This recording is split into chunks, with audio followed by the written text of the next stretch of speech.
Okay दोस्तों, तो आज का दिन पर्टिकुलरली मेरे लिए बहुत ही स्पेशल है। आज मेरे पापा का बर्थडे है। कल हमारे क्रोनिक सर का बर्थडे था।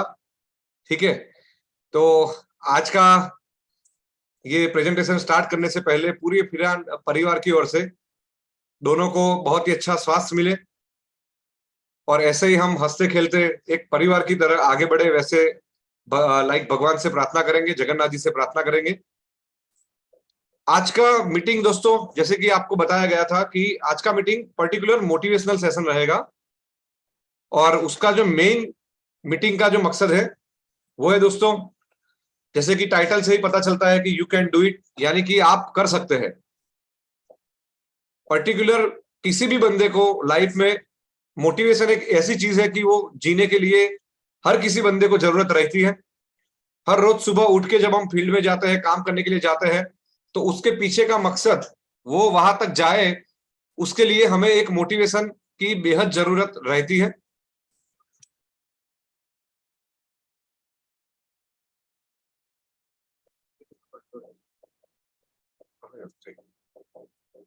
ठीक है, और उसी मोटिवेशन के लिए आज का जो सेशन हमने रखा है, क्योंकि डायरेक्ट सेलिंग में दोस्तों मोटिवेशन बेहद जरूरी है। क्योंकि डायरेक्ट सेलिंग में मोटिवेशन क्यों जरूरी है वो टॉपिक पे पहले हम लोग बात करेंगे। तो दोस्तों, और जो भी बिजनेस है, जो भी लोग एम्प्लॉय है, ठीक है, सैलराइज पर्सन है, तो उनको वॉच आउट करने के लिए एक मैकेनिज्म रहती है हर एक कंपनी की।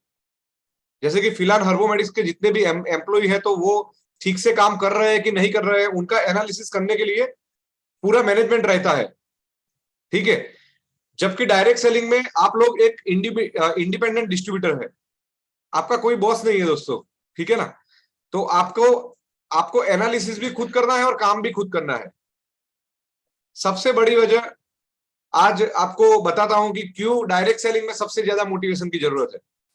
क्योंकि यहाँ पे दोस्तों आपको हर काम अपने ओर से करना है कि भाई आप इंडिपेंडेंट डिस्ट्रीब्यूटर भी है, आपको मार्केट में भी जाना है, आपको खुद को अपने आप को मोटिवेट भी रखना है और एट द सेम टाइम सब काम आपको ही करने हैं, क्योंकि आप ही बिजनेसमैन है, आप ही ओनर है आपके धंधे के। ठीक है ना, तो इसीलिए डायरेक्ट सेलिंग में compare to traditional market motivation एक बेहद ही जरूरी फैक्टर है। और इसीलिए हमारी कंपनी फिलान हर्बोमेडिक्स ने ऐसा ठाना है कि द फिलानियन लाइफ लेसन की माध्यम से हर महीने एटलीस्ट एक मोटिवेशनल ट्रेनिंग करेंगे कि जिससे आप लोगों का कंसेप्ट क्लियर हो। अगर कोई किसी का मोरल डाउन हुआ है, क्योंकि मार्केट में जाते हैं तो तरह तरह के क्वेश्चन आते हैं और बहुत सारे लोग का लाइक मेंटल स्ट्रेंथ उतना नहीं होता है कि वो क्वेश्चन का आंसर वो दे सके। ठीक है ना, तो कहीं ना कहीं वो डिमोटिवेट हो जाते हैं, डिस्चार्ज हो जाते हैं। जैसे बैटरी डिस्चार्ज होती है फोन की, वैसे लोग डिस्चार्ज हो जाते हैं। तो उनको चार्ज अप करने के लिए मोटिवेशन सेशन बेहद ही जरूरी है। और दोस्तों, जैसे कि आप लोगों को पता है कि द फिलानियन लाइफ लेसन में हम लोग जितना भी मोटिवेशनल ट्रेनिंग करते हैं वो एक प्रैक्टिकल वे में होता है। वहां पे जो चीज बताई जाती है वो एकदम प्रैक्टिकल होती है, कोई थियोरिटिकल बात पे हम बात नहीं करते हैं जैसे कि और कंपनियों में होता है कि भाई बड़े बड़े सपने ये वो दिखा के कि भाई ये हो सकता है, वो हो सकता है। वैसा नहीं, जो ऑलरेडी हो चुका है वही चीज को मैं आपको बताने की कोशिश करूंगा। और आज दोस्तों ऐसी 12 शख्सियत की जो आपसे भी नॉर्मल थी। ठीक है, आपके पास तो कुछ बैकग्राउंड भी है, आपके पास तो at the end of day company भी है, लीडर भी है, अपलाइन भी है, सब कुछ है, समझिए। लेकिन आज जो 12 पर्सनालिटी, जो इंडियन पर्सनालिटी है, ठीक है, 12 की 12 कि जिनको आप जानते हैं, जिनको देख के आप बड़ा हुए हैं, जिनको आप कहीं ना कहीं अपना एक आइडियल मानते हैं। ठीक है, तो वैसी 12 पर्सनालिटी से आपको अवगत कराऊंगा और वो 12 पर्सनालिटी को वो लेवल पे पहुंचने तक क्या क्या दिक्कतों का सामना उनको करना पड़ा है, क्या क्या चीजें उन्होंने सहन की है, कहां कहां पे ड्रॉप बैक आए हैं। ठीक है, और छोटे छोटे नहीं दोस्तों, बहुत बड़े बड़े ड्रॉप, ठीक है, वो आए हैं, उससे वो कैसे बाहर आए हैं और कैसे आज एक बहुत बड़ा नाम वो बना के गए हैं। तो वैसी 12 पर्सनालिटी, 12 इंडियन पर्सनालिटी की आज हम बात करेंगे कि जिसके जीवन से आप कुछ सीख सके, जिसके जीवन से कुछ आप अपने जीवन में परिवर्तन ला सके, और जिसके जीवन से जब आपको फेलियर मिलता है तो वो फेलियर को कैसे हैंडल किया जाता है, ठीक है, वो चीज का एटलीस्ट आपको लर्निंग मिले। ठीक है, जो 12 पर्सनालिटी की जो मैं आज बात करने वाला हूं दोस्तों, वो 12 की 12 पर्सनालिटी की सक्सेस भी बड़ी है, और उनसे ज्यादा, उनसे बड़ा उनका कोई ना कोई समय पे फेलियर भी आया था, लेकिन वो फेलियर को ओवरकम करते हुए, ठीक है, वो लोगों ने वो फेलियर, जो बड़ा फेलियर आया था उसको उन्होंने लाइक अपना अपनी स्किल से उनको लड़ा, और लड़ने के बाद वो सक्सेस हुए। तो आज पूरा इंडिया, पूरी दुनिया, मैं तो बोलूंगा, वो 12 पर्सनालिटी को पूछती है। तो अगर आपको भी ऐसा बड़ा काम करना है, कुछ बड़ा जिंदगी में करना है, अपने बड़े सपने साकार करने हैं दोस्तों, तो आपको 110% माइंड में एक माइंडसेट क्लियर रखना पड़ेगा कि चढ़ाव उतार आएंगे जिंदगी में, फेलियर सक्सेस का जो चक्र है वो चलता रहेगा। जब मेरे को फेलियर आएगा तब मेरी मेंटल स्ट्रेंथ बहुत ही बढ़िया होगी, और वो फेलियर को मैं लड़के में उसके सामने लड़के, फाइटर की तरह लड़के, वो फेलियर से ओवरकम होके मैं सक्सेस होऊंगा। At the end of day, at the end of session, आपको ये चीज रियलाइज होगी कि अगर ये बंदे, एक 12 बंदे की, जो एक सामान्य घर से आए, मिडिल क्लास है या लोअर क्लास वाले बंदे भी है, वो लोग अगर जिंदगी में कुछ बैकग्राउंड के बिना इतना बड़ा कर सकते हैं, तो हमारे पास तो सब कुछ है। अगर हम चाहे तो उनसे भी ज्यादा सक्सेस पा सकते हैं। ठीक है, तो वही चीज को आज हम लोग पूरा का पूरा आपके सामने प्रेजेंट करेंगे। तो उससे पहले दोस्तों, आज का जो हमारा सेशन है वो मैं स्टार्ट करूं, आप लोगों से रिक्वेस्ट है कि आपका पूरा ध्यान यहाँ पे रहना चाहिए, आपका फोन साइलेंट मोड पे होना चाहिए, और हो सके तो आप घर के कोने में बैठ के आप शांति से ये सेशन को अटेंड करें, और साथ में नोट और पेन रखें कि जिससे कुछ चीजें जो आपको सही लगे कि आपके लिए वो जरूरी है, वो चीजों को आप आराम से मगअप कर सके, लिख सके। ओके दोस्तों, तो सबसे पहले जो हमारा लास्ट मंथ का जो क्लोजिंग हुआ है दिसंबर महीने का, वो दिसंबर महीने के क्लोजिंग के जो रैंक है, जैसे कि मैंने बताया कि एक बहुत बड़ा उलटफेर हुआ है। ओडिशा लगातार कुछ महीनों से लगातार नंबर 1 की पोजीशन पे था, लेकिन हमारी महाराष्ट्र की टीम, जहां पे निनाद जी, कैलाश जी, राजमणि जी, संतोष मोहिते जी, ठीक है, हमारे गजेंद्र जी, गजेंद्र साहनी जी, हमारे डॉक्टर अनवर जी, डॉक्टर कादरी जी, या जितने भी हमारे diamond, royal diamond, crown diamond, जिनका मैं नाम नहीं लिया, वो सभी ने बेहद ही ज्यादा मेहनत करके अपना जो खोया हुआ जो नंबर 1 का स्थान था, वो नंबर 1 का स्थान फिर से प्राप्त किया है। तो ये महीने के टॉप 5 स्टेट रैंक इस तरह है दोस्तों। सबसे पहले रैंक पे है महाराष्ट्र, उसके बाद ओडिशा है, जो एक पहला और दूसरा जो रैंक का जो आगे पीछे था, वो आगे पीछे हुआ है। ठीक है, ओडिशा पहले नंबर पे था तो वो दूसरे नंबर पे आया, महाराष्ट्र दूसरे नंबर पे था तो वो पहले नंबर पे आया है, तीसरे नंबर पे वेस्ट बंगाल है, चौथे नंबर पे हमारी झारखंड की टीम है, और पांचवें नंबर पे हमारी यूपी की टीम है। ये महीने के स्टेट रैंक में टॉप 5 में गुजरात है ही नहीं। ठीक है,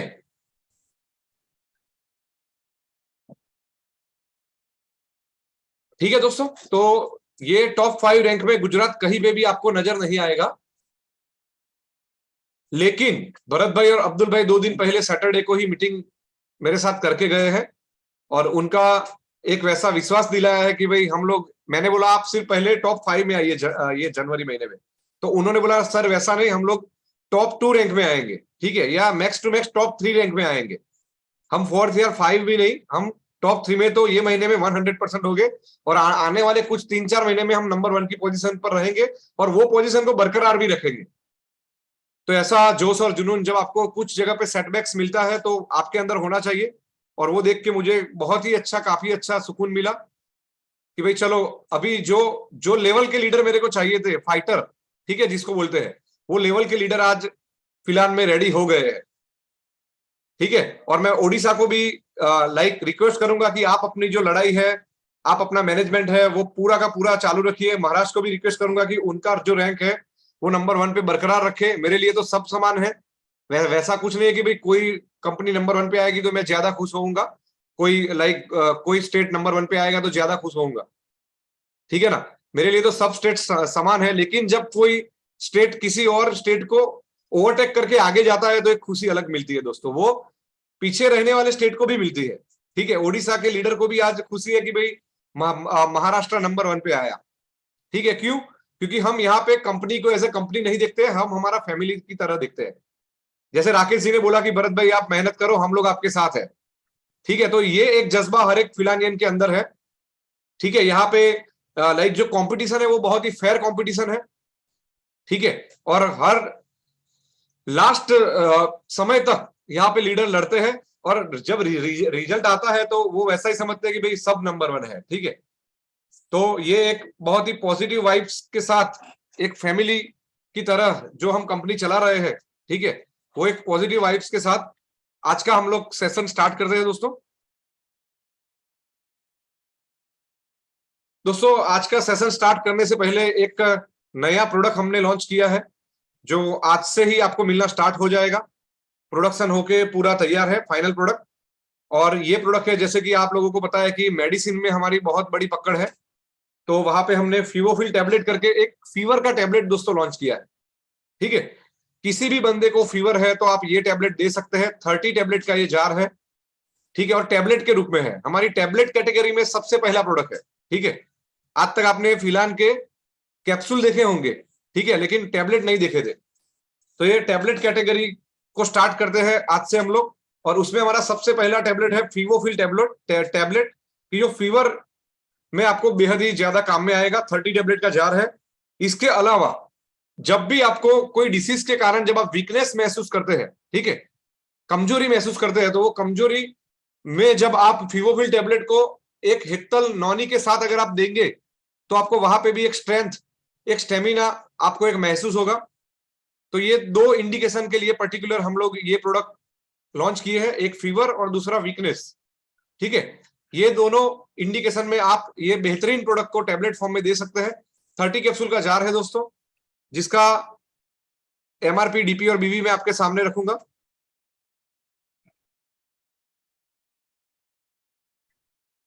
तो दोस्तों 30 टैबलेट का जार आपको 599 रुपीज में मिलेगा, ठीक है। एमआरपी है उसकी 599, लेकिन फिलहाल के डिस्ट्रीब्यूटर को 50% डिस्काउंट पे, यानी कि फिलहाल के डिस्ट्रीब्यूटर के लिए डिस्ट्रीब्यूटर प्राइस 299 रुपीज है, ओनली 299 रुपीज। और जो बीवी, उसमें जो आपको बिजनेस वॉल्यूम मिलेंगे वो फिर से आपको 50% मिलेंगे, तो वो है 150 बीवी, ठीक है। तो एक बेहतरीन क्वालिटी के साथ हम लोग टैबलेट कैटेगरी को स्टार्ट कर रहे हैं। पाइपलाइन में हमारी थायराइड की टैबलेट भी आ रही है, थायराइड डिसीज के लिए। पाइपलाइन में हमारी हार्ट की भी टैबलेट आ रही है, ठीक है। हम च्यवनप्राश भी बहुत जल्द लॉन्च कर रहे हैं, ठीक है। तो ऐसे बेहद जो टैबलेट कैटेगरी में जितने भी हम प्रोडक्ट लॉन्च करेंगे, वो पूरा का पूरा लाइक वैसे समझिए कि विद इन 1 मंथ ये सब प्रोडक्ट आपके सामने लॉन्च होने वाले हैं, ठीक है। उसके साथ और भी सरप्राइज है जो ये सेशन के बाद मैं आपको बताऊंगा। तो वो भी कुछ प्रोडक्ट के बारे में मैं आपको बताऊंगा कि जो देख के आज आपका मूड बहुत ही ज्यादा खुश होने वाला है, ठीक है। तो ये प्रोडक्ट तो आपको इन स्टॉक है, आज से ही आप उसको लाइक ऑर्डर कर सकते हैं। फ्यूओफिल टैबलेट फीवर और वीकनेस के लिए। तो दोस्तों इसके साथ आज हमने एक प्रोडक्ट ही लॉन्च कर रहे हैं। इसके बाद दोस्तों हमारा जो मेन सेशन था, यू कैन डू इट, तो उसका जैसे कि मैंने बताया कि 12 वैसी इंडियन पर्सनालिटी की हम बात करेंगे कि जो लोगों ने स्ट्रगल करके बहुत ही बड़ी सक्सेस पाई है, और जो उनकी अगर बैकग्राउंड की बात करें तो एक बहुत ही बेहद सामान्य बैकग्राउंड से आए हुए ये लोग हैं, और जिन्होंने पूरे इंडिया में नहीं लेकिन पूरे वर्ल्ड में अपना नाम किया है। वो कैटेगरी में अगर हम कोई 12 बेहतरीन इंडियंस की बात करें दोस्तों, तो उसमें सबसे पहले अगर कोई नाम आता है तो विदाउट फेलियर, आप लोग बता सकते हैं कौन है ये शख्स? चैट के माध्यम से आप लिख सकते हैं दोस्तों। जी हाँ, जो आपने बताया वो बिल्कुल सही है। ये हमारे राष्ट्रपिता महात्मा गांधी जी हैं, ठीक है। और महात्मा गांधी जी आपको आपकी हर एक करेंसी नोट पे दिखेंगे, ठीक है। इतना ये बंदे ने पाया है, हम उनको राष्ट्रपिता मानते हैं दोस्तों। दोस्तों महात्मा गांधी जी का जन्म, हम लोग प्राउड गुजरातियंस है कि ये वो एक गुजराती थे, और हमारे गुजरात में पोरबंदर डिस्ट्रिक्ट में हुआ था। बेहद सामान्य घर में उनका जन्म हुआ था। उनके बाद उन्होंने वकालत की पढ़ाई की, लॉयर बने। लॉयर बनने के बाद साउथ अफ्रीका गए। साउथ अफ्रीका उन्होंने तकरीबन 15 से 17 साल तक प्रैक्टिस की दोस्तों वहां पे। लेकिन एक इंसिडेंस उनकी लाइफ में, एक इंसिडेंस वैसा हुआ कि वो अपनी लाखों रुपए की जो वकालत की प्रैक्टिस थी वो छोड़कर सिर्फ और सिर्फ खादी का एक कपड़ा ओढ़कर देश की आजादी के लिए निकल गए। दोस्तों, मैं आपको लाइक गांधी जी, महात्मा गांधी क्यों बने, क्यों आज अपनी करेंसी नोट के ऊपर और किसी की फोटो नहीं, ठीक है, सिर्फ गांधी जी की ही फोटो क्यों है? आप बाकी के देशों के करेंसी देखेंगे तो वहां पे करेंसी वाइज 10 रुपए की नोट के ऊपर कोई और बंदे की होगी, 20 पे कोई और की होगी, ठीक है, लेकिन हमारे भारत में एक ही बंदे का फोटो आता है और वो है महात्मा गांधी जी। क्यों? क्योंकि उन्होंने जो बलिदान दिया है, जो उन्होंने त्याग दिया है, जो उन्होंने अपने देश के लिए जो किया है, वो अगर उन्होंने नहीं किया होता तो शायद आज भी हम लोग ब्रिटिश साम्राज्य के गुलाम होते दोस्तों, ठीक है ना। उनके बारे में एक बहुत ही अच्छा एक कविता भी है कि भाई, दे दी हमें आजादी बिना खड़क बिना ढाल, साबरमती के संत तूने कर दिया कमाल, ठीक है। विदाउट वेपन्स दोस्तों, लोगों को आज पूरा वर्ल्ड वो चीज जब जानता है तो उनको ताजुब होता है कि भाई एक बंदा की जिनका वेट भी दोस्तों 50 किलो नहीं होगा, सही है ना तपन जी, वेट भी 50 किलो नहीं होगा, वो बंदे ने बिना वेपन्स लिए, बिना कोई शस्त्र लिए एक देश को आजादी दिला दी। आज दोस्तों आप रसिया यूक्रेन का वॉर देख रहे हैं, ठीक है, कि भाई वहां पे एक दूसरे पे साम्राज्य करने के लिए वेपन्स का यूज होने लगा है, और वही हमारे गांधी जी ने बरसों साल पहले 1947 में कोई वेपन के बिना, किसी को मारे बिना अपने देश को आजादी दी, सिर्फ सत्य और अहिंसा, दो मेन सिद्धांतों के ऊपर। तो दोस्तों इतना ज्यादा जब बंदे का कुछ स्ट्रगल होता है, स्ट्रगल की मैं बात करूं दोस्तों, वकालत वो जमाने में एक वैसा प्रोफेशन था कि अगर गांधी जी ने साउथ अफ्रीका में वकालत छोड़ के यहाँ पे नहीं आए होते तो आज जो उनकी पीढ़ी जहां पे है, उनकी फाइनेंशियल कंडीशन, उससे 1000 गुना ज्यादा पैसा उनके पास होता। उतना व्हाइट कॉलर जॉब था दोस्तों वो जमाने में। लॉयर यानी कि नंबर 1 की पोजीशन पे वो आता था। जैसे आज के जमाने में कोई डॉक्टर बनता है, इंजीनियर बनता है, तो लोग उसको जो नजर से देखते हैं, वो नजर से वो जमाने में बैरिस्टर को देखा जाता था, यानी कि लॉयर को देखा जाता था। बहुत ही टफ एग्जाम रहती थी और वो भी ब्रिटिश साम्राज्य ही लेता था।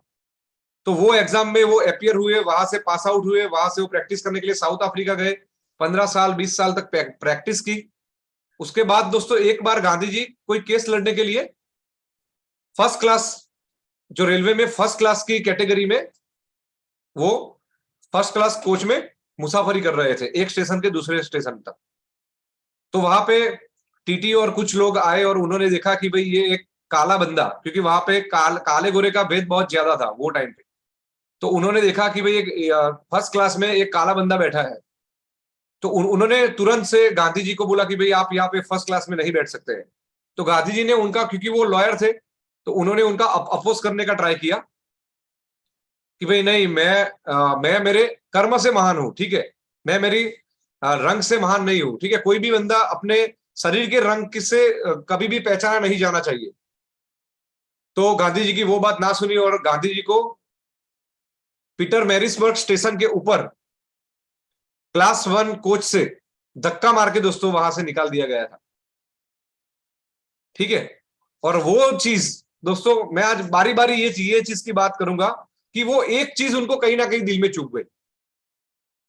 वही दिन उनको विचार आया कि अगर मैं बैरिस्टर हूं, मैं इतना पढ़ा लिखा हूं, मैं इतना पैसे वाला हूं, फिर भी अगर ये लोग, गोरे लोग, मेरे साथ ऐसा व्यवहार कर रहे हैं, ठीक है, उनके देश में साउथ अफ्रीका में, तो जो मेरे देश में जहां पे ब्रिटिश राज्य है, तो वो लोग मेरे लोगों के साथ, कि जो लोग गरीब है, जिनका कोई स्टेटस नहीं है, जिनके पास पैसे नहीं है, वो लोगों के साथ क्या क्या उत्पीड़ना होती होगी, उनका उन्होंने वही टाइम पे उनको एक माइंड में एक स्पार्क हुआ दोस्तों, और वही चीज उनके माइंड में घर कर गई।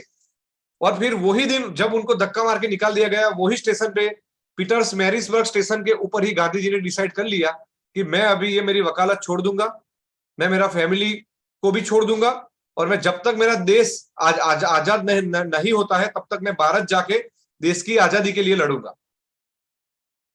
ठीक है। और फिर वो आजादी के लिए लड़े और देश को आजादी भी दिलाई।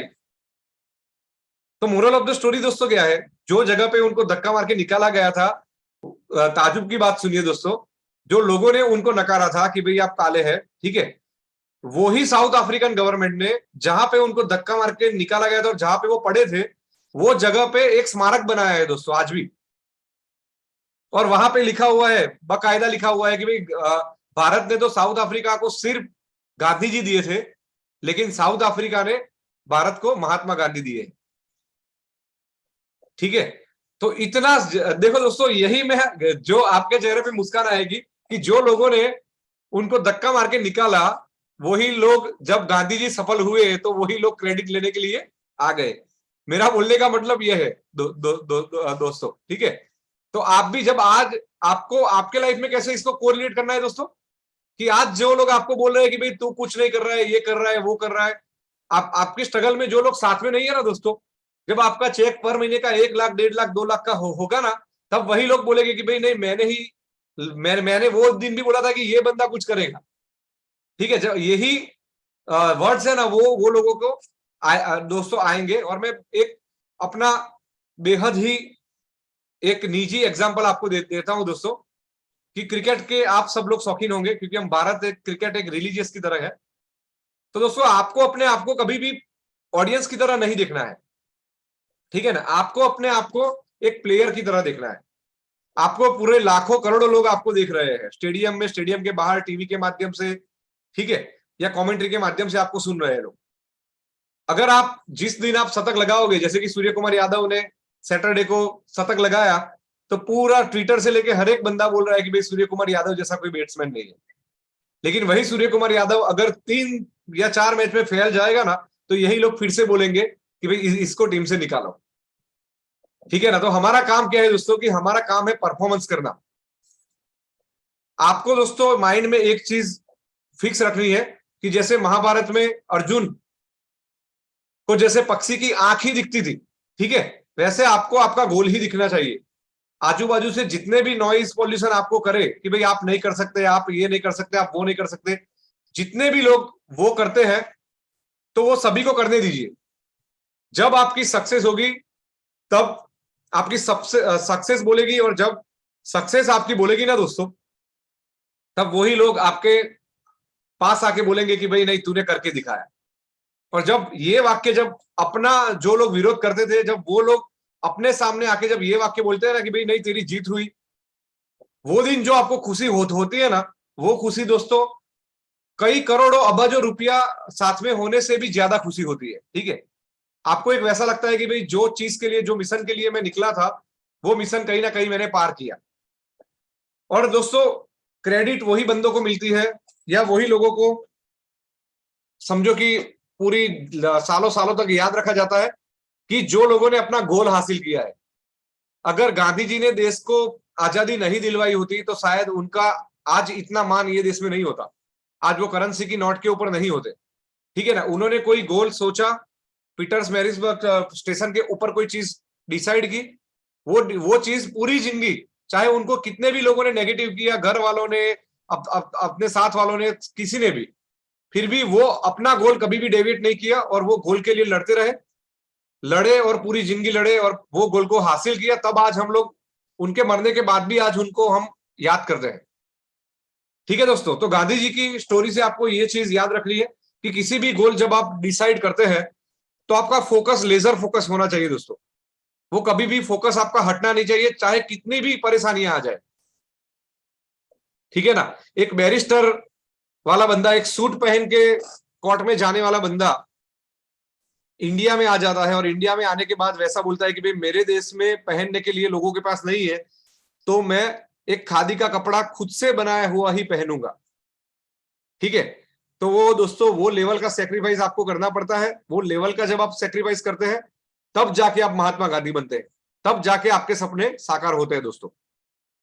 दोस्तों जब आप 24 आवर्स की बात कर रहा हूं मैं, 16-18 घंटे की बात नहीं कर रहा हूं। जब आप सोते हैं ना, तब भी आपके माइंड में फील आना है, जब आप जागते हैं तब भी फील आना है, ब्रश करते हैं तब भी फील आना है। 24 आवर्स जब आपके माइंड में फीलान फीलान फीलान, डेवलपमेंट डेवलपमेंट डेवलपमेंट, गोल गोल गोल, ये सब चीजें जब आपके माइंड में कांस्टेंट हैमरिंग करेगी ना दोस्तों, तब जाके आपको सफलता मिलेगी। और वो सफलता फिर दोस्तों वैसा नहीं होता है कि भी एक दिन, 1-2 दिन के लिए होती है। गांधी जी की सफलता आज वो नहीं है, फिर भी और आगे आने वाले लाखों साल तक गांधी जी को अपनी जनरेशन याद करेगी दोस्तों। तो जिसका जितना बड़ा गोल होगा उसका सस्टेनेबिलिटी भी उतना ज्यादा होगा। ठीक है दोस्तों, तो गांधी जी की बात हमने की। उसके बाद दोस्तों हम नेक्स्ट शख्सियत पे जाते हैं, जो है उनके ही, अगर मैं बोलूं कि उनके चेले, जिनका नाम है Sardar Vallabhbhai Patel, iron man of India. Gandhi ji ने देश को आजादी दिलाई दोस्तों, तो उसके बाद का जो काम था, ठीक है, वो सरदार वल्लभ भाई पटेल ने किया।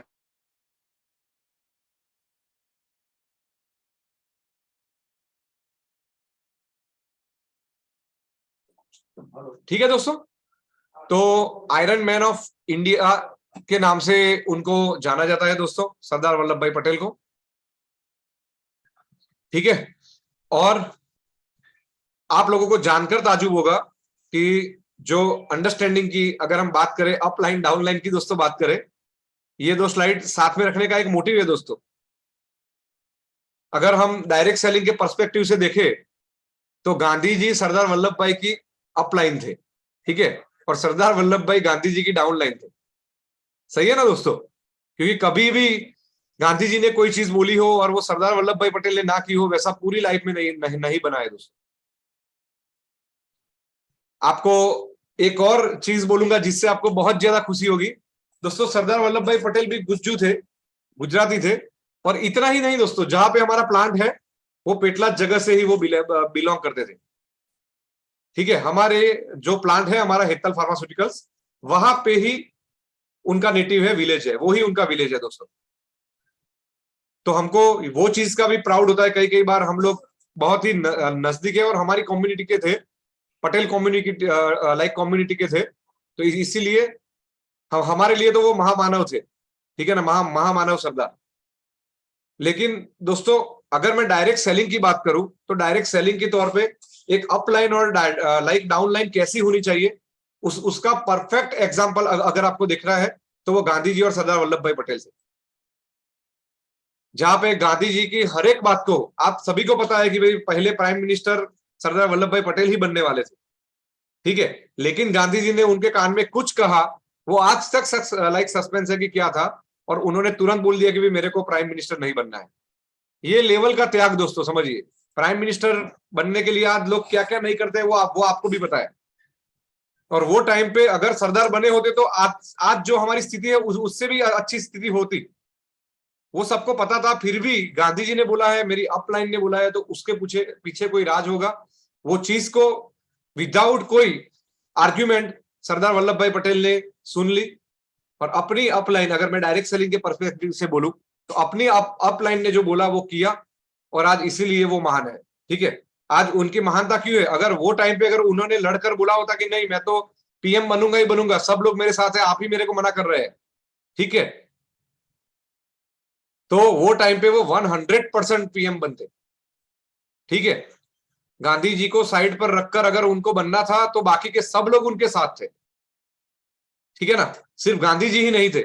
लेकिन फिर भी मेरी अपलाइन ने कुछ कहा है, उसके पीछे कुछ राज होगा, वैसा समझकर सरदार वल्लभ भाई पटेल ने मना किया। और आज मना किया तो आज पूरा देश उनको एक आयरन मैन की तरह सरदार के नाम से जान रहा है। और आज वर्ल्ड में उनका सबसे बड़ा स्टैच्यू ऑफ यूनिटी गुजरात में दोस्तों बना है। ठीक है, अगर वो टाइम उन्होंने जीत करके अगर पीएम बन गए होते तो आज उनका स्टैच्यू नहीं बनता दोस्तों, कि जो वर्ल्ड का सबसे बड़ा है। अगर मैं उनकी स्ट्रगल की बात करूं दोस्तों, जब तक वो ये स्वातंत्र संग्राम में नहीं आए थे, एक बहुत ही बेबाक लॉयर थे, ये भी बैरिस्टर थे, ठीक है, और एक जबरदस्त किस्म के एक एग्रेसिव लॉयर थे। लेकिन जैसे ही वो महात्मा गांधी के संपर्क में आए, बारी बारी बोलूंगा एक ही चीज, कि अपनी अपलाइन के संपर्क में आए तो उन्होंने अपना वो पूरा एग्रेसिवनेस को पूरा काम कर दिया, ठंडा कर दिया, और पूरा जैसे गांधी जी ने बताया वैसा उन्होंने काम किया। तो आज दोस्तों गांधी जी की प्रतिमा नहीं है, ठीक है, गुरु की प्रतिमा वर्ल्ड में सबसे बड़ी नहीं है, लेकिन चेले की यानी कि शिष्य की प्रतिमा आज पूरे वर्ल्ड में नंबर 1 सबसे बड़ी प्रतिमा है। और आज सरदार की इतनी बड़ी प्रतिमा देखकर गांधी जी भी जहां पे भी होंगे वो खुश होंगे, ठीक है, कि भाई ऐसा शिष्य या ऐसा डाउनलाइन मेरे को कभी नहीं मिलेगा। ठीक है ना, क्योंकि गुरु के लिए एक शिष्य अगर उससे आगे चला जाता है तो उससे बड़ी खुशी कोई नहीं होती है दोस्तों, ठीक है ना। तो अगर मैं उनकी स्ट्रगल की बात करूं दोस्तों, एक समय पे जब वो कोर्ट में अपना केस लड़ रहे थे तो उनको तार आया कि भाई अपनी वाइफ का निधन हुआ है वैसे करके। तो उन्होंने वो तार देख के, मैसेज देख के उन्होंने अपने वो कॉपी को जेब में रख दिया। फिर उन उन उसके बाद लगातार 2 घंटे तक अपने असील के लिए उन्होंने दलील की, वो केस को जीते और जीतने के बाद वो रोने लगे। तब जाके लोगों को पता चला कि भाई उनकी वाइफ के डेथ का मैसेज था, लेकिन सरदार वल्लभ भाई पटेल ने अपने क्लाइंट को प्राधान्यता दी, ठीक है। फिर उनको बाद में जब पूछा गया तब उन्होंने बोला कि भाई जो मेरे साथ होना था, जो मेरी वाइफ मुझे छोड़ के चली गई, एक्सपायर हो गई, तो वो तो जो होना था वो हो गया था, ठीक है। अगर उसको देखकर अगर मैं चालू केस से चला जाता तो वो मैं मेरे क्लाइंट के साथ कहीं ना कहीं मैं नाइंसाफी करता, ठीक है। पर कहीं ना कहीं वो मेरी एक गलती के कारण मेरे क्लाइंट को शायद सजा मिल जाती। तो वो सजा ना मिले तो वो मेरे कर्तव्य जिसको बोलते हैं, वो कर्तव्य को मैंने पूरा किया और उसके बाद मैंने मेरा जो घर का कर्तव्य है वो मैंने पूरा किया। तो दोस्तों ये लेवल की जब आपकी थॉट्स ऑफ क्लैरिटी होती है अपने गोल के प्रति, अपने धंधे के प्रति, अपने प्रोडक्ट के प्रति, कि जहां पे आप अपने निजी कर्तव्य को भी साइड पे रख के एक ही एम के साथ अगर आप चलते हैं दोस्तों, तो आपको 100% सफलता मिलती है। आप लोग दोस्तों थोड़ा गलत मत समझना, लेकिन हमारे यहाँ तो कैसा होता है दोस्तों कि भाई समझो कि एक डेथ हो गई, किसी के बाजू वाले की भी डेथ हुई ना, तो भी हम लोग 3-4 दिन के लिए फील्ड में नहीं निकलते हैं। बाजू वाले के घर में सगाई होती है तो भी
दोस्तों जस्ट मिनट, हाँ एक थोड़ा एक अर्जेंट काम आ गया है, जस्ट मिनट।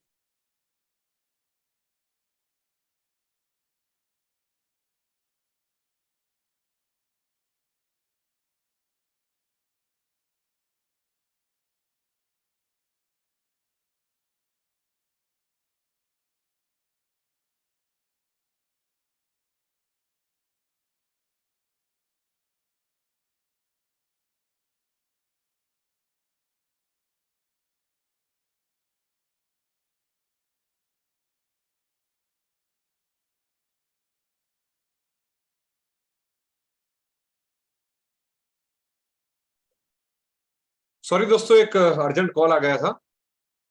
तो ये चीज दोस्तों जैसे कि मैंने बताया कि भाई उनको कहीं ना कहीं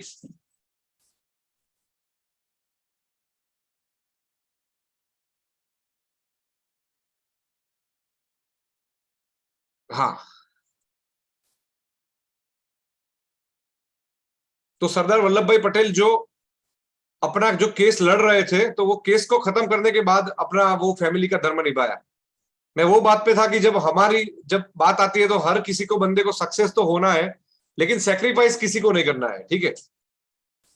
मैंने जैसे बताया कि भाई पड़ोसी के घर में अगर कोई लाइक प्रसंग है, लग्न का प्रसंग है या कोई भी प्रसंग है, तो हम लोग वहां पे 3-3 दिन तक छुट्टियां मनाते हैं, ठीक है।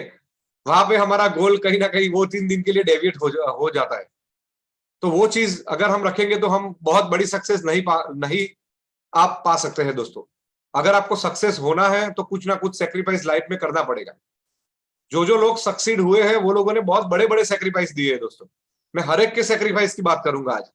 जैसे कि गांधी जी के सेक्रीफाइस की मैंने बात की कि उन्होंने अपनी बैरिस्टर की जो प्रैक्टिस थी वो छोड़ के, अपना सूट छोड़ के, वो समझो कि नॉर्मल कपड़ों में आ गए थे। ठीक है।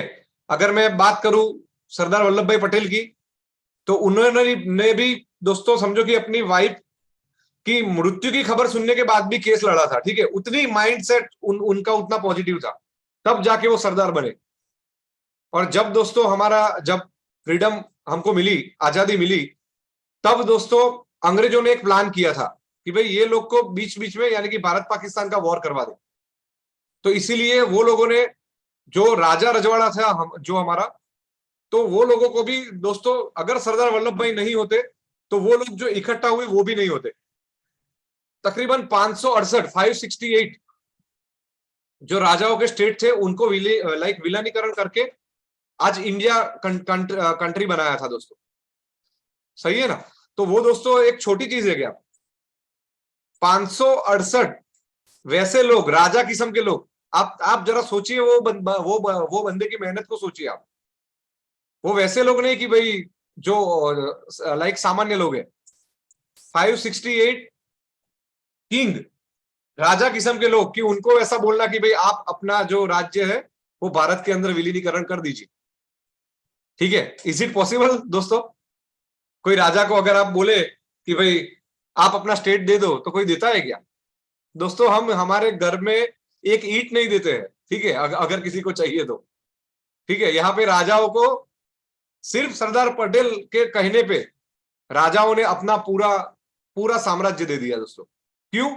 क्योंकि उनको ट्रस्ट था कि भाई जो सरदार वल्लभ भाई पटेल करेंगे ना, वो कोई बंदा नहीं कर पाएगा। वो लोगों को उतना ज्यादा ट्रस्ट था दोस्तों, क्योंकि वो जानते थे कि भाई सरदार अपने लिए नहीं लेकिन देश के लिए कर रहे हैं। सही है ना दोस्तों? तो वो लेवल की लीडरशिप वो लोगों के अंदर दिखती थी। वो चीज से मैं एक और बात आपके अंदर एड ऑन करूंगा कि लीडर कैसा होना चाहिए, तो वो लीडर सरदार पटेल जैसा होना चाहिए दोस्तों। अगर राजा अपना स्टेट देने के लिए तैयार हो जाते हैं किसी एक लीडर को, कि जिसका खुद का भी कोई स्टेट नहीं है, ठीक है, खुद एक सामान्य इंसान है, लेकिन उसको काम करते हुए देखा है कि भाई नहीं, ये बंदा हमारा गलत नहीं करेगा, वो ही एक विश्वास जब आप अपनी डाउन लाइन के अंदर जब आप सींचते हैं दोस्तों, तब जाके आप सरदार जैसी लीडरशिप क्वालिटी आपके अंदर आती है। और वो करने के लिए दोस्तों बहुत सारा सेक्रीफाइस करना पड़ता है। सरदार वल्लभ भाई पटेल ने बहुत सेक्रीफाइस किए हैं। अपना वड़ा प्रधान का पद भी दोस्तों उन्होंने दे दिया है देश के लिए। ये भी दोस्तों बैरिस्टर थे, ये भी कोट पहन के प्रैक्टिस करते थे। लेकिन जब वो सत्याग्रह में आए, तब बहुत कम लोगों को पता है कि उनकी एक बेटी भी थी, मणिबेन करके, जिन्होंने अपने पिता की सेवा करने के लिए मैरिज नहीं किए थे। और उन्होंने अपने एक पुस्तक में लिखा है कि भाई सरदार पटेल को उन्होंने कोर्ट में दिखाया सिर्फ, ठीक है, अच्छे कपड़ों में दिखाया। ये लोगों के कपड़े भी दोस्तों आयरन के होने के लिए लंदन जाते थे। इतने रईस लोग थे ये। ठीक है, तो ये ऐसे बंदों को जब उनकी बेटी ने एक बार उनको पूछा कि अगर आप पहले एक आयरन हुए कपड़े पहनते थे, कोट के सिवा कुछ पहनते नहीं थे, आज जब आपके कपड़े देखती हूं मैं, ठीक है, बहुत सालों के बाद जब मणिबेन सरदार पटेल को मिली थी बोरसद सत्याग्रह में, तब उनको बोला था कि आपके कपड़े देख के मुझे आज रोना आ गया, क्योंकि पूरे मैले थे। ठीक है, एक किसान के जैसे कपड़े होते हैं वैसे व्हाइट कलर के कपड़े थे और फटे हुए कपड़े थे। तो उन्होंने बोला था कि भाई अभी जो मेरा पूरा जीवन है, पहले मैं बैरिस्टर सरदार वल्लभ भाई पटेल था, ठीक है, बैरिस्टर वल्लभ भाई पटेल था, अब मैं ये देश का वल्लभ भाई पटेल हूं, और देश के लिए, देश का लिए जो भी मैं करूंगा तो उसमें मेरे कपड़े महत्व के नहीं है, जो मैं काम कर रहा हूं वो महत्व का है। ठीक है, my work is more important than my clothes. ठीक है, तब मणिबाई जो मणिबेन जो उनकी डॉटर थी, उनके आंखों में दोस्तों आंसू आ गए, और वही दिन से उन्होंने बोला कि अभी मैं आपको छोड़ के कहीं नहीं जाऊंगे, क्योंकि आप अपना ख्याल नहीं रखते हैं, तो इसीलिए मैं आपकी सेवा करने के लिए आपके साथ रहूंगी। दोस्तों जब तक सरदार वल्लभ भाई पटेल रहे, तब तक मणिबेन उनके एक पर्सनल असिस्टेंट की तरह उनके साथ काम किया। आपको जानकर ताजुब होगा कि सरदार वल्लभ भाई पटेल के जितने भी भाई थे, भतीजे थे, उनको क्लियर कट इंस्ट्रक्शन था कि जब तक मैं यहाँ पे हूं, भारत सरकार में हूं, आपको दिल्ली में नहीं आना है। अगर आप दिखे दिल्ली में तो आपकी खैर नहीं, मेरे नाम का यूज आपको कहीं पे भी नहीं करना है। ठीक है, सरदार वल्लभ भाई पटेल बहुत ही हुसूल वाले थे। अपने लाइक फैमिली के लिए उन्होंने कुछ नहीं किया दोस्तों, वो पूरे इंडिया को अपना फैमिली मानते थे, तब जाके आज पूरा इंडिया उनको अपना सरदार मानती है दोस्तों। जब आपको एज ए लीडर आपके अंदर ये क्वालिटी आएगी कि आप अपने आप को किसी के लिए सेक्रीफाइस करोगे। देखो दोस्तों, लीडर बनने के लिए सबसे बड़ी चीज क्या है कि आपको किसी के लिए कुछ अपना सेक्रीफाइस करना पड़ेगा पहले, तो वो सेक्रीफाइस देख के कोई बंदा आपको फॉलो करेगा। डायरेक्ट सेलिंग में दोस्तों क्या होता है, थोड़ा ये चीज आप घर जाके थोड़ा सोचना कि लीडर क्या करता है। लीडर अपने आप को लीडर बोलता है, लेकिन वो क्वालिटी नहीं होती है। अपनी डाउनलाइन के लिए कुछ भी चीज छोड़ने के लिए तैयार नहीं होता है, तब जाके डाउनलाइन फिर नेगेटिव हो जाती है। ठीक है ना, तो ये चीज दोस्तों नहीं होनी चाहिए। आज से दोस्तों एक चीज माइंड में रखो कि जब आप किसी के लिए कुछ सेक्रीफाइस करोगे, तब जाके वो बंदा आपके लिए कुछ सेक्रीफाइस करेगा। सरदार वल्लभ भाई पटेल ने पीएम पद जाने दिया, ठीक है, अपनी फैमिली में से किसी को भी सरकारी नौकरी या कहीं पे भी नहीं रखा, ठीक है, तब जाके पूरे इंडिया के 568 किंग एक साथ मिलकर पूरा का पूरा अपना राज्य सरदार वल्लभ भाई पटेल को दे दिया, विदाउट एनी कंडीशन दोस्तों। ठीक है, ये लेवल की जब लीडरशिप आपके अंदर होती है, तब लोगों को दिखता है कि नहीं, ये बंदा मेरे लिए या देश के लिए अच्छा करेगा, तब जाके लोग इसको फॉलो करते हैं। क्लियर है दोस्तों? तो जैसे ये दोनों साथ में रखने का मेरा मोटिव वही था कि आपको अपलाइन और डाउनलाइन कैसी होनी चाहिए वो भी पता चले, गांधी जी और सरदार वल्लभ भाई पटेल के एग्जाम्पल के माध्यम से। क्लियर है दोस्तों? तो दोस्तों समझो कि ये बहुत ही लाइक बड़े बैकग्राउंड, बहुत छोटे बैकग्राउंड से बैरिस्टर लेवल तक वो बने, वहां से फिर से एक छोटा बैकग्राउंड उन्होंने चुन लिया, कुछ पैसे नहीं थे साथ में, कोई बड़े मकसद के लिए, और उसके बाद आज एक बहुत ही बड़े मुकाम पे पहुंच गए।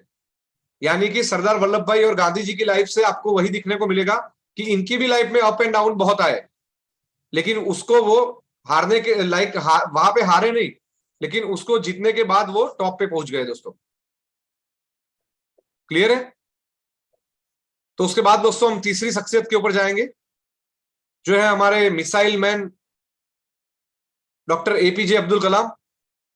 दोस्तों एपीजे अब्दुल कलाम के एग्जाम्पल से एक चीज वो साबित होती है कि सफल होने के लिए या आपके अंदर अगर लीडरशिप की क्वालिटी है, तो आपका जो रिलीजियन है वो मान्य नहीं रखता है। ठीक है, एक मुसलमान कम्युनिटी से आए हुए एपीजे अब्दुल कलाम एक बहुत ही सामान्य घर से आए हुए, कि जिनके पिताजी सिर्फ एक नाविक थे, केवट थे। ठीक है, जो नाव होती है वो नाव चलाते थे। इनका जन्म रामेश्वरम में हुआ था, और एक सामान्य नाविक के घर में जन्मे डॉक्टर एपीजे अब्दुल कलाम एक मुस्लिम कम्युनिटी से होते हुए भी इनको पूरे भारत ने आपका लीडर माना और अपना प्रेसिडेंट भी बनाया दोस्तों। तो जो लोग बोलते हैं ना कि सर रिलीजियन के कारण हम लोग सक्सेस नहीं होते, वो लोगों के लिए एक बहुत बड़ा एग्जाम्पल है दोस्तों ये, कि अगर आपके अंदर कुछ अच्छा करने की भावना है, आपके अंदर लीडरशिप की क्वालिटी है, तो दोस्तों दुनिया की कोई ताकत, दुनिया का कोई रिलीजियन या दुनिया की कोई शक्ति आपको आपके गोल तक पहुंचने से नहीं रोक सकती है। ठीक है, तो एपीजे अब्दुल कलाम के बारे में आप लोग सभी जानते हैं, इनको मिसाइल मैन माना जाता है। उनको जब पूछा गया कि सर आपको ये मिसाइल मैन बनने तक का आपका सफर कैसे स्टार्ट हुआ, आपको स्पार्क कैसे हुआ, बारी बारी में स्पार्क की बात कर रहा हूं। ठीक है, जैसे गांधी जी को धक्का लगाया गया वो उनकी जिंदगी का स्पार्क था। ठीक है, वैसा लाइक एपीजे अब्दुल कलाम जी की जिंदगी में भी एक मोड़ था कि जहां से उन्होंने सोच लिया था कि भाई मैं कुछ बड़ा मिसाइल बनाऊंगा। जब वो कोई चौथी या पांचवी कक्षा में पढ़ रहे थे, तब उनकी एक टीचर ने बर्ड्स कैसे फ्लाई करती है, यानी कि पक्षी कैसे उड़ता है, वो उनको पूरा समझा रही थी, उसका मैकेनिज्म समझा रही थी। और वही दिन उन्होंने ठान लिया कि भाई मैं एरोप्लेन उड़ाऊंगा।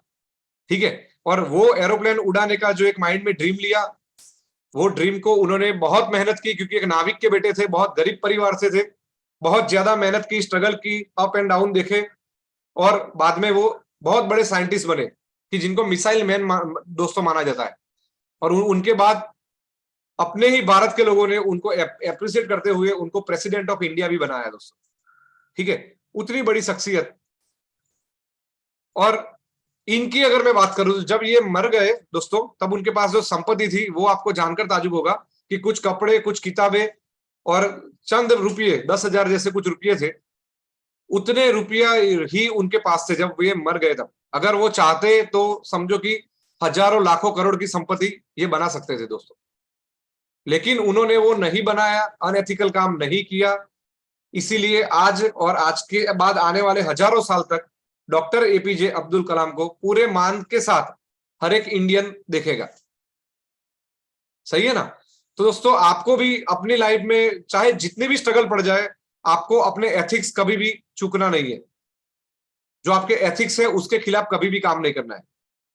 ठीक है ना? आपको थोड़ी स्ट्रगल पड़ेगी, थोड़ी आपको मेहनत ज्यादा पड़ेगी, लेकिन उसके बाद जो सफलता मिलेगी ना दोस्तों, वो लंबे समय तक दोस्तों टिकेगी। जब आप सफलता पाने के लिए जब आप शॉर्टकट्स लेते हैं, ठीक है ना, तो वो शॉर्टकट्स कहीं ना कहीं वो थोड़े दिन की ही सफलता होती है, और उसके बाद जो ड्रॉबैक आता है, जो फेलियर आता है, वो पूरा सफलता को भी निगल जाता है। तो हमको सस्टेनेबल सक्सेस चाहिए दोस्तों, और उसके लिए वो पाने के लिए आपको एथिक्स के साथ, सिद्धांत के साथ काम करना पड़ेगा। तो दोस्तों जब आपको जब टाइम मिले यूट्यूब पे आप लिखना कि autobiography of doctor APJ Abdul Kalam by Gulzar, और अगर ऐसा होगा तो वो लिंक मैं आपको सेंड करूंगा। आप उनकी ऑटोबायोग्राफी गुलजार के मुंह से आप सुनिए सिर्फ, ठीक है? कुछ 10-15 मिनट का वीडियो होगा, ऑडियो होगा, लेकिन वहां से आपको क्लियरिटी ऑफ थॉट्स होगी कि बंदे जो महान होते हैं, जो लीडर बने हैं, वो लोगों के अंदर थॉट्स में कितनी क्लियरिटी होती है। आपको प्रेरणा मिलेगी, मोटिवेशन मिलेगा दोस्तों। ठीक है?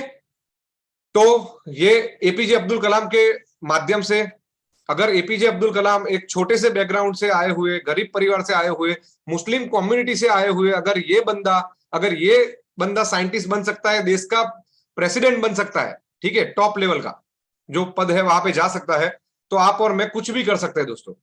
वी कैन डू इट दोस्तों। आप सिर्फ, आपके अंदर वो स्पार्क होना जरूरी है, जो इनको हुआ था जब बर्ड्स का थियरी पढ़ाया गया था तब, या गांधी जी को हुआ था जब उनको धक्का लगाया गया था तब, ठीक है, चलती ट्रेन से।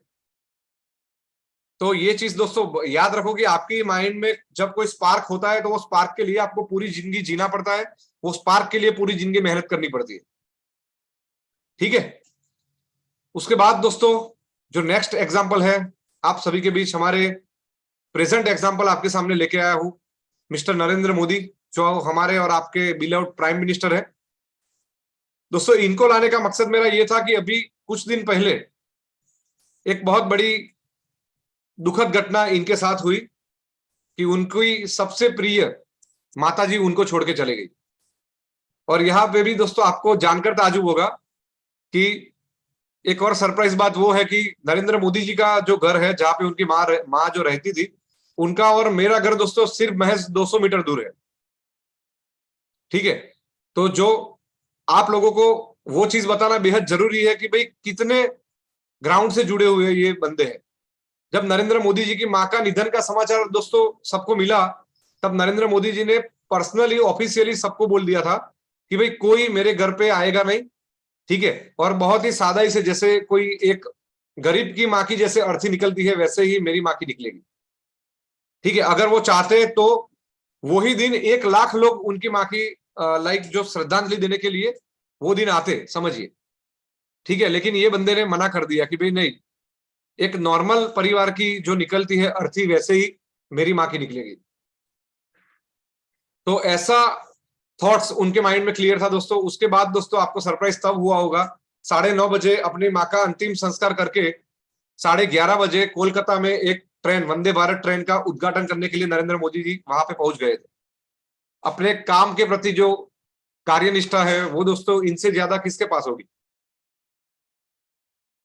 अपनी माँ की, जो उनको, हम सबको पता है कि भाई सबसे ज्यादा प्यार उनको अपनी माँ के प्रति था। हमको वो भी पता है कि आज के बाद नरेंद्र मोदी कभी भी अपने वो पुराने मकान में नहीं आएंगे। ठीक है? ये मैं आपको लिख के देता हूं। अपनी माँ थी, उसको मिलने के लिए, उसके खबर अंतर पूछने के लिए ही आते थे। ठीक है? और उसके बाद भी जब माता जी का देहांत हुआ, तो उनके बाद भी दोस्तों 9:30 बजे अंतिम संस्कार करना और 11:30 बजे, सिर्फ 2 घंटे के अंदर वेस्ट बंगाल के लीडर जितने भी है लोग हैं, उनको पता है कि वंदे भारत ट्रेन का उन्होंने उद्घाटन किया। और वो टाइम पे ममता बनर्जी ने भी वैसा बोला कि नहीं, ये बहुत बड़ी बात है कि भाई नरेंद्र मोदी जी की माँ का देहांत हुआ है और फिर भी वो अपने बीच उपस्थित है विद इन 2 आवर्स दोस्तों। और इतनी सादा से किया दोस्तों। अगर उन्होंने सिर्फ बोला होता कि भाई जिसको आना है वो आए, ठीक है, तो दोस्तों 5 लाख लोग गांधीनगर में जमा हो जाते। और उन्होंने क्या देखा कि अगर लोग आ जाएंगे तो जो नॉर्मल लोग हैं उनको कहीं ना कहीं सफर करना पड़ेगा, ठीक है, नौकरी जाने के लिए, ये वो सब सब चीज के लिए। तो इसीलिए उन्होंने लोगों का ध्यान में रखते हुए मना कर दिया, ठीक है ना दोस्तों। तो ये सब चीजें ऐसे लोगों को महान बनाती है। आज शायद हम लोगों को, शायद हमको वैसा होगा कि भाई कुछ if and buts Narendra Modi ji के लिए होंगे, लेकिन कल आपकी ही संतान आपको, जब नरेंद्र मोदी जी नहीं रहेंगे ना, तब पूछेगी कि क्या आपने नरेंद्र मोदी जी को देखा था। ये क्वेश्चन आपकी संतान पूछेगी, जैसे वो क्वेश्चन आज हम हमारे बापू जी या दादा या दादी जी को वो क्वेश्चन करते हैं कि आपने महात्मा गांधी या सरदार वल्लभ भाई पटेल को देखा था, ठीक है। तो वही क्वेश्चन कल जाके आपके बच्चे आपको पूछेंगे। क्यों? क्योंकि ये बंदों ने काम वैसा किया है दोस्तों, पूरा अपना जीवन देश के लिए समर्पित कर दिया है, तब जाके पूरा देश उनको 2 हाथों से लीडरशिप सौंपता है दोस्तों। आज गुजरात में हमारे चुनाव हुए, वहां आके सिर्फ उन्होंने उतना ही बोला कि भाई मेरे को कुछ बोलना नहीं है, आपके जितने भी दादा दादी है सबको जाके बोल देना कि नरेंद्र भाई आए थे और आपको प्रणाम बोला है। यही वाक्य के ऊपर पूरा का पूरा चुनाव वो 157 सीट के साथ वो जीत गए और एक रिकॉर्ड बनाया नया दोस्तों। तो जब आपके अंदर लोगों को निष्ठा दिखती है, जब आपके अंदर लोगों को काम करने की धगस दिखती है, तब जाके लोग आपको 2 आंख बंद करके आपके ऊपर ट्रस्ट करते हैं दोस्तों। और वो लीडरशिप की क्वालिटी तब आएगी जब आपने कुछ लोगों के लिए किया होगा। अगर वंदे भारत के ओपनिंग में नरेंद्र मोदी जी नहीं जाते तो भी ओपनिंग तो होने ही वाला था, लेकिन वहां जाके उन्होंने वो संदेश दिया कि मेरे लिए नेशन फर्स्ट है, ठीक है, मेरे लिए भारत फर्स्ट है, चाहे भले ही मेरी माता जी का देहांत हुआ हो। इसीलिए दोस्तों वो जब तक जिएंगे तब तक लोग उनको आशीर्वाद देंगे, और तब तक उनको, वो नहीं होंगे तो उनके 100 सालों बाद भी उनको याद किया जाएगा, ठीक है दोस्तों। और ये सब वैसी पर्सनालिटियां है ना दोस्तों कि ये एक एक पर्सनालिटी के ऊपर मैं 5-5 घंटे तक लेक्चर दे सकता हूं, ठीक है, लेकिन आपको ऊपर ऊपर से जो आपकी लीडरशिप की क्वालिटी के लिए जो जरूरी है वही चीज मैं आपको बता रहा हूं कि लीडर कैसा होना चाहिए। लीडरशिप का सबसे पहला वर्ड ही दोस्तों वो है कि वो दूसरों के बारे में सोचना चाहिए, तब वो दूसरे वाले लोग हैं ना, वो आपके बारे में सोचेंगे। क्लियर है दोस्तों? तो नरेंद्र मोदी जी के बाद दोस्तों नेक्स्ट पर्सनालिटी आपके सामने है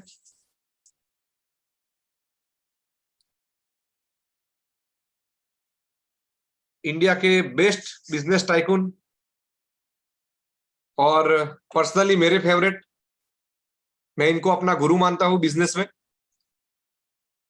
वैसे हमारे मिस्टर रतन टाटा जी आपके सामने है दोस्तों। रतन टाटा जी की भी बात करें तो स्ट्रगल की बात करें, एक बेहद ही रिच फैमिली में जन्म हुआ, ठीक है, वैसा नहीं था कि भाई वो गरीब गरीब परिवार में जन्मे थे, लेकिन रिच फैमिली में जन्म होने के बाद भी स्ट्रगल तो हर एक बंदे के अंदर लिखी ही हुई होती है। तो वो स्ट्रगल क्या थी दोस्तों? जैसे ही रतन टाटा की उम्र 10 साल हुई दोस्तों, 10 साल की उम्र में उनकी मम्मी और पापा का डाइवोर्स हो गया, ठीक है, माता जी और पिताजी अलग हो गए और उनको अपनी दादी जी ने एडॉप्ट कर लिया कि भाई रतन टाटा जी को मैं बड़ा करूंगी, ठीक है। तो अभी आप दोस्तों वैसा सोचो, आज मेरे पापा का बर्थडे है तो सुबह में मैं वही बात मेरी वाइफ के साथ कर रहा था। आज कोई कोई इंसिडेंटली वैसा हुआ कि भाई प्रेजेंटेशन भी था और पापा का बर्थडे भी था, तो मैंने वही बात बोली कि भाई अगर 10 साल की उम्र में अगर आपके सर से माता पिता का छाया चला जाए, और वो भी कैसे कि भाई वो लोग जी रहे फिर भी आपके साथ नहीं है, वो बेहद ही ज्यादा दुख बात करती है दोस्तों। अगर वो मर गए हैं तो वो चलो कोई दिक्कत नहीं है कि वो है ही नहीं तो कोई दिक्कत नहीं, लेकिन वो ये दुनिया में होते हुए भी अलग हो गए और अपने बच्चे को किसी और के पास छोड़ दिया। और महज 10 साल की उम्र में आप वैसा सोचो कि 10 साल की उम्र में आपके मम्मी पापा सिर्फ 2 दिन के लिए बाहर जाते थे तो भी आपको कितना अंदर से दर्द होता था। रतन टाटा जी को तो पूरी लाइफ के लिए उनके मम्मी पापा छोड़ के चले गए। ठीक है, फिर भी ये बंदे ने हिम्मत नहीं हारी। एक होता है ना कि दोस्तों एक हौसला अंदर से बेहद ही बहुत बड़ा था। उन्होंने अपनी दादी माँ के साथ रहे, उनके बाद वो बीई किया उन्होंने, और बीई करने के बाद वो पढ़ने के लिए बाहर गए, फॉरेन गए। फॉरेन जाने के बाद वो अपनी नानी माँ से बहुत ही कनेक्टेड थे, तो इसीलिए दोस्तों वो अपनी नानी माँ को मिलने के लिए यहाँ पे आए, और उनकी नानी माँ ने फिर बोला कि आपको फॉरेन सेटल नहीं होना है, आपको इंडिया में ही रहना है। तो उन्होंने अपनी ही टाटा स्टील कंपनी में एज अ फ्लोर मैनेजर दोस्तों काम किया, और टाटा स्टील कंपनी में ही वो रात को सो जाते थे दोस्तों, एक सामान्य वर्कर की तरह वहां पे काम किया। और जब वो वापस नहीं गए तो उनको जो लाइक जिससे उनको प्यार था, वो लड़की की शादी उसके माँ बाप ने किसी और करवा दी, और रतन टाटा जी अपने आप में बहुत ही ज्यादा वो दुखी हो गए। ठीक है, कि एक और बार उनको अंदर से बेहद ही ज्यादा धक्का लगा। पहली बार 10 साल की उम्र में लगा था, जब अपने माँ बाप उनको छोड़ गए थे। दूसरी बार जो लड़की के साथ वो शादी करना चाहते थे, वो जब इंडिया आए और इंडिया में सेटल हुए रतन जी, तो उसने आने के लिए मना कर दिया और उन्होंने किसी और जगह पे शादी कर ली। तो वहां पे दूसरी बार उनको धक्का लगा, और वही चीज के कारण, वही प्योर नेचर के कारण आज तक रतन टाटा जी ने शादी नहीं की है दोस्तों।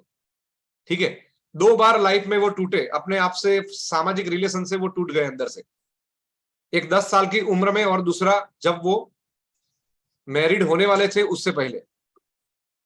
और उसके बाद वहां आने के बाद उन्होंने टाटा स्टील में एज अ नॉर्मल एम्प्लॉय दोस्तों काम किया।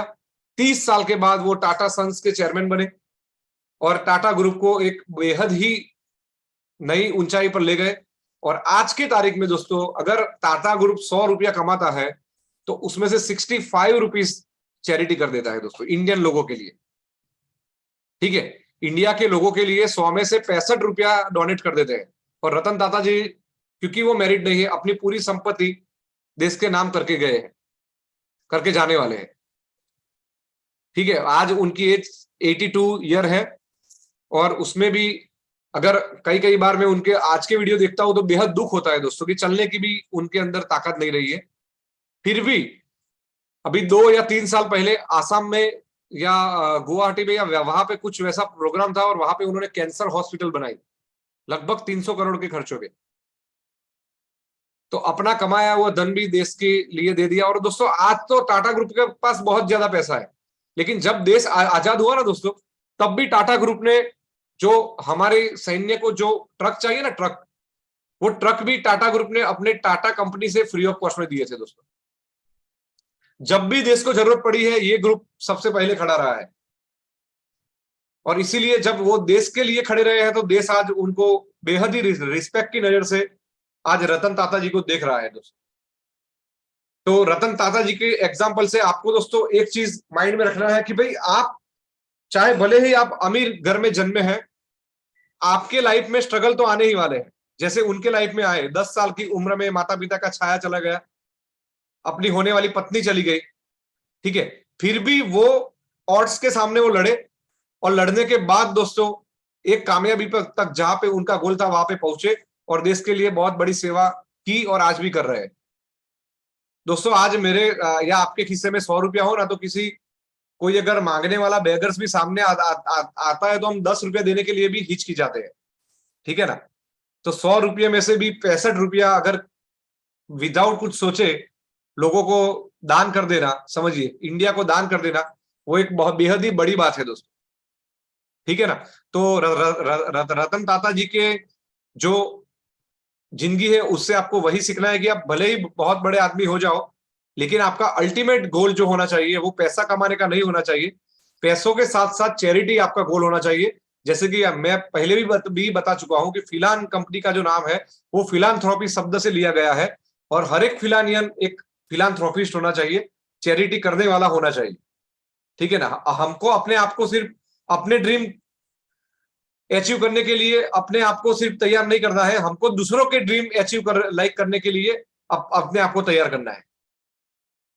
ठीक है दोस्तों, उसके बाद दोस्तों जो नेक्स्ट कैटेगरी में नेक्स्ट है हमारे फिर से गुजराती बंदे, रतन टाटा जी भी सूरत से, गुजरात से है। मैं दोस्तों गुजरात गुजरात बोल रहा हूँ तो आप अदरवाइज मत लेना, हम सब लोग इंडियन है, ठीक है। वैसा नहीं है कि भाई मेरा कोई सॉफ्ट कॉर्नर है, लेकिन वो है गुजरात से तो मैं बोल रहा हूँ।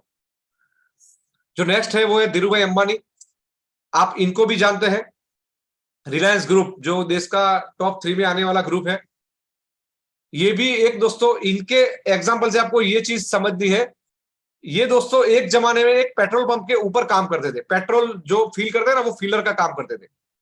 आपके एरिया में पेट्रोल पंप होगा तो वहां पे जब आप पेट्रोल डलवाने के लिए जाते हैं तो जो बंदा पेट्रोल भरता है ना, वो काम धीरू भाई अंबानी करते थे। और वहां पे उन्होंने अपना एक विजन बनाया, सोच बनाई कि भाई मेरी खुद की पेट्रोल की रिफाइनरी होनी चाहिए। पेट्रोल मैं खुद बनाना मेरे यहाँ खुद बनना चाहिए। तो एक फीलर, पेट्रोल पंप पे जो एक फीलर होता है, वो फीलर से लेके आज उनका वो सपना था, उसके लिए उन्होंने बहुत सारा संघर्ष किया। एक गुरु नाम की एक फिल्म है जिसमें अभिषेक बच्चन ने ये रोल निभाया है धीरू भाई अंबानी का। तो ये मूवी आपको मस्ट देखनी चाहिए। आज टाइम मिले, कल मिले, जब भी मिले टाइम, आप गुरु मूवी को देख लो। पूरा धीरू भाई अंबानी के बारे में वहां पे बताया गया है। और वहां पे आप देखेंगे कि स्ट्रगल का दूसरा नाम धीरू भाई अंबानी हो चुका था दोस्तों। उतनी ज्यादा स्ट्रगल उनको हर एक कंपनी को स्थापित करने में और वहां पे हुई, ठीक है ना। फिर भी वो ऑड्स के सामने लड़े, बड़ी बड़ी स्ट्रगल के सामने लड़े, और आज दुनिया की सबसे बड़ी रिफाइनरी आज जामनगर में इन्होंने स्थापी है। और रिलायंस इंडस्ट्री दुनिया की टॉप 5 कंपनी में आती है दोस्तों, ठीक है। तो इनके एग्जाम्पल से आपको ये सीखना है कि भाई आप भले कितना भी छोटा काम करते क्यों ना हो, भले आप पेट्रोल पंप के फीलर हो, लेकिन आपके सपनों में जान होगी। अगर वो सपनों को पाने के लिए आपके अंदर स्ट्रगल करने की क्षमता होगी, संघर्ष करने की क्षमता होगी, तो वो सपने भी साकार होते हैं। और उसका लाइव एग्जाम्पल आज धीरू भाई अंबानी आपके सामने है, ठीक है दोस्तों। उसके बाद दोस्तों आपके सामने है एक और आईटी जायंट्स, नारायण मूर्ति और सुधा मूर्ति जी। ये इन्फोसिस के स्थापक है। और नारायण मूर्ति जी की बात करूं तो 7 मित्रों ने मिलकर, 7 फ्रेंड्स ने मिलकर 10-10 हजार की मूडी से सिर्फ ये कंपनी की स्थापना की थी, इन्फोसिस। आज पूरे वर्ल्ड में टॉप 5 आईटी कंपनी में इन्फोसिस का नाम है। ये बेहद पढ़े लिखे हैं, आईआईटी कानपुर से पास आउट थे, ठीक है। तो जो एजुकेशन की, इनके एग्जाम्पल से क्या सीखना है, ये दोनों बहुत बेहद ही पढ़े लिखे हैं। सुधा मूर्ति जी के पास भी मास्टर डिग्री है, नारायण मूर्ति जी के पास भी मास्टर डिग्री है, ठीक है। तो जो लोग बोलते हैं ना कि भाई एजुकेशन की लाइफ में जरूरत नहीं है, वैसा नहीं है। अगर आपके पास एजुकेशन है तो वो गोल आप बहुत जल्दी से वहां तक पहुंच जाओगे। अगर डायरेक्ट सेलिंग की बात करें, फ्रीलांस की बात करें, तो आपके पास आपकी हर एक प्रोडक्ट का नॉलेज होना चाहिए। आपको हर एक प्लान को कैसे शो करना है उसका भी नॉलेज होना चाहिए। आप अपनी लाइन के, जैसे बोलते हैं ना कि आप अपनी लाइन के गुंडे होने चाहिए दोस्तों, ठीक है। अगर आप वो है, आपको A to Z ऊपर नीचे सब कुछ अपनी लाइन का पता है, तभी जाके आपको बहुत बड़ी सफलता मिलेगी, ठीक है। तो एजुकेशन का जो महत्व बेहद जरूरी है, वो एग्जाम्पल के लिए मैंने नारायण मूर्ति और सुधा मूर्ति जी का दोस्तों ये फोटो रखा है। बहुत सारे लोगों ने पहली बार देखा होगा। सुधा मूर्ति जी बहुत ही अच्छी लेखक है और एक बहुत बड़ी फिलांथ्रोपिस्ट है, सोशल चैरिटी बहुत ज्यादा करती है। कर्नाटक की हर एक स्कूल में कंप्यूटर्स और लाइब्रेरी, ये इनका जो फाउंडेशन है, इन्फोसिस फाउंडेशन, जो चैरिटेबल ट्रस्ट है, उसके नाम से उनको फ्री ऑफ कॉस्ट दिया जाता है दोस्तों। आज उनके भी संतान है, वो भी बेहद ही बहुत अच्छी जगह पे है दोस्तों। देखो, अगर आप काम अच्छा करते हैं, तपन कुमार जी, ठीक है, प्रसन्ना प्रधान जी, अगर आपने किसी का अच्छा किया है तो वो सिर्फ आपके साथ ही अच्छा होगा वैसा नहीं होता है। आपकी आने वाली पीढ़ी यानी कि आपके बच्चों को भी उसका फल मिलता है। और अगर आपने काम अच्छा नहीं किया, अगर आपने किसी की लागणी के साथ वो खिलवाड़ किया है, तो आपको नहीं, लेकिन उसको, आपको बच्चों को भी वो चीज भुगतनी पड़ती है, ठीक है। इनका एक छोटा सा एग्जांपल दूं दोस्तों। आप सभी को पता होगा कि ब्रिटेन के जो प्राइम मिनिस्टर है ऋषि सुनक जी, जो अभी जस्ट बने हैं पीएम, ठीक है, ये इनके दामाद है। नारायण मूर्ति और सुधा मूर्ति के दामाद है दोस्तों। नारायण मूर्ति और सुधा मूर्ति के दो संतान है, एक बेटी और एक बेटा। बेटा है वो बहुत बड़ी पोजीशन पे है, और जो बेटी है, उनके जो हस्बैंड है वो ऋषि सुनक जी, ये नारायण मूर्ति और सुधा मूर्ति के दामाद है दोस्तों। तो आज कहीं ना कहीं जो सुधा मूर्ति जी ने जो चैरिटी की है उसका कहीं ना कहीं भगवान ने फल दिया है, वैसा हम लोग सोच सकते हैं। ठीक है, तो दोस्तों आप अगर कुछ अच्छा करेंगे तो वो आपकी पीढ़ी के जितने भी आने वाली पीढ़ी को भी उसका पुण्य मिलने वाला है। अगर आपने किसी का अच्छा किया है तो आपके साथ, आपके संतानों के साथ भी वो चीज अच्छी होने वाली है। ठीक है, आपको एक और बात जानकर ताज्जुब होगा कि जो सुधा मूर्ति को आप जो पहरवेश में देख देख रहे हैं ना, वैसे सिंपल साड़ी में वो आपको दिखेगी। आप अगर पहली बार आपको कहीं पे भी मिलेगी ना, तो आप उनको पहचान नहीं पाओगे, उतनी सिंप्लिसिटी से वो जीवन जी रही है। लेकिन जो उनके अंदर जो नॉलेज है, जो वो किताबें लिख रही है, जो नाने नाने बच्चों के लिए जो काम कर रही है, वो काबिले तारीफ है।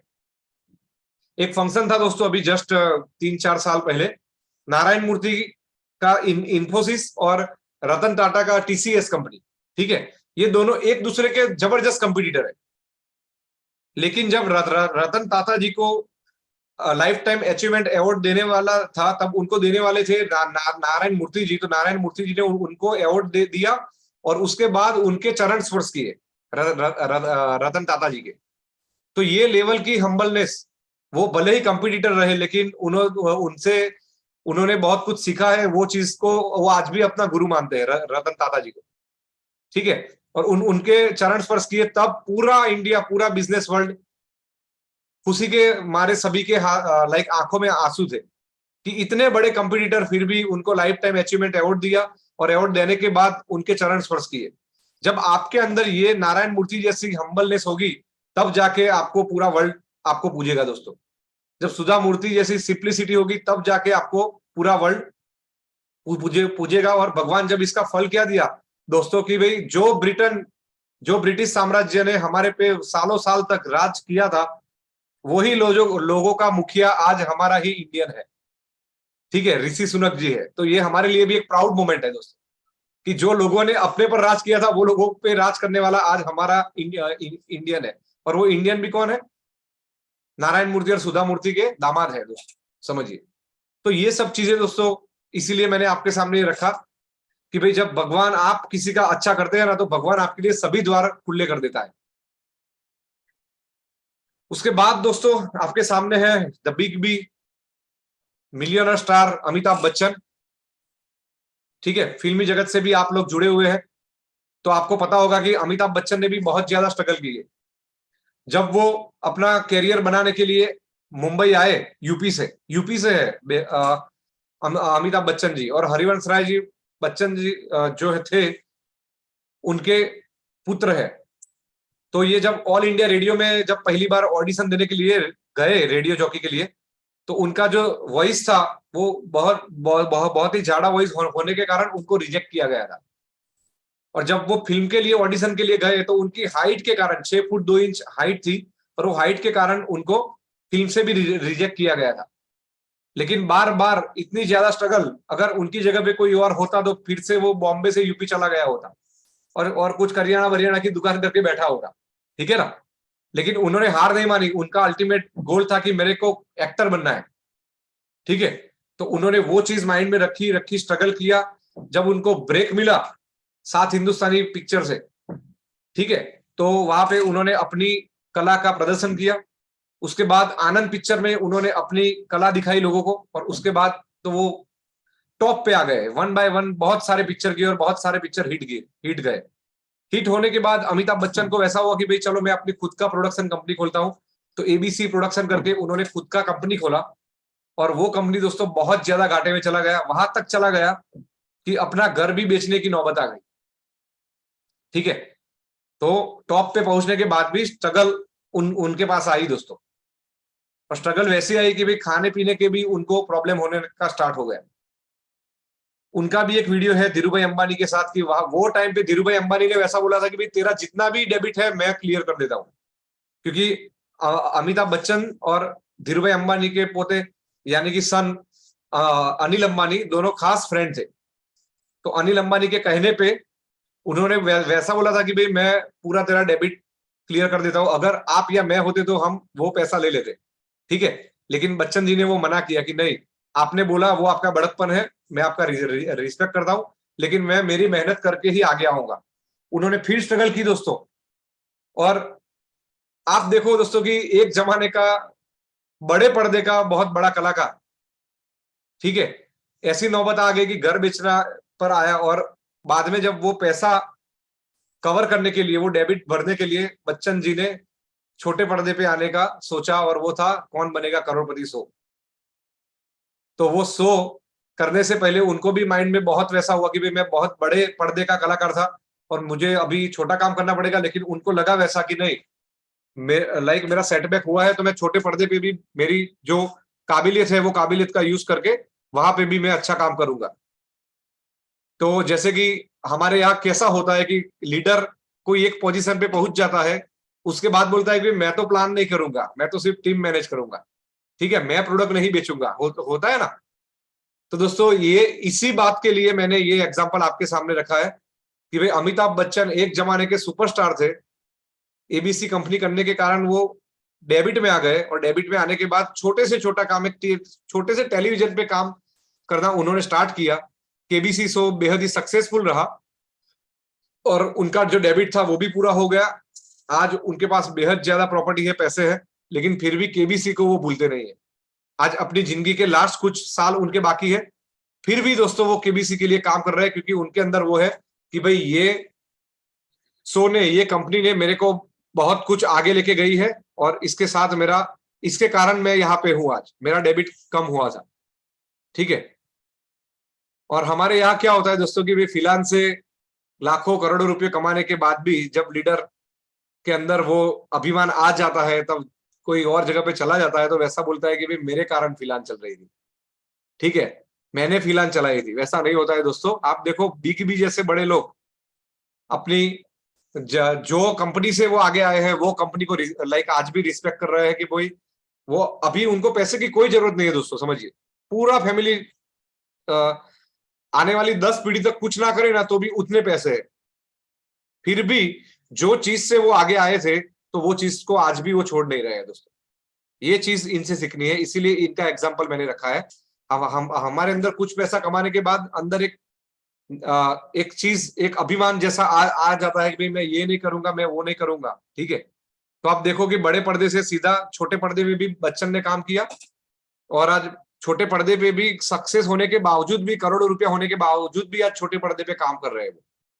तो अपनी कंपनी के प्रति भी उनकी उतनी ही वफादारी है, जो हमारे अंदर कहीं ना कहीं नहीं होती है कुछ लीडर्स के अंदर, ठीक है। वो बोलते हैं कि जब तक वो फिलान में थे तब तक फिलान का प्रोडक्ट, प्लान, पे आउट सभी सही था, जैसे ही वो फिलान छोड़ते हैं तो सब गलत हो जाता है दोस्तों, ठीक है ना। तो ये सब चीजें हमको देखनी है। वो लोग कभी भी जिंदगी में कुछ नहीं कर पाएंगे, ठीक है ना। जो लोग दूसरे की रिस्पेक्ट करते हैं ना, उनको ही लाइफ में रिस्पेक्ट मिलती है दोस्तों, ठीक है। आप मेरी नहीं करोगे चलेगा, लेकिन जो कंपनी ने आपको खिलाया है ना, एटलीस्ट उसकी रिस्पेक्ट कभी भी मत भूलना, ठीक है। तो इसीलिए मैंने ये एग्जाम्पल आपको पर्टिकुलरली रखा था बच्चन जी का। उनके बाद दोस्तों नेक्स्ट एग्जाम्पल है हमारे master blaster Sachin Tendulkar. Cricket में एक वैसा परसेप्शन था कि भाई छोटी हाइट वाले खिलाड़ी बहुत कुछ कर नहीं सकते हैं।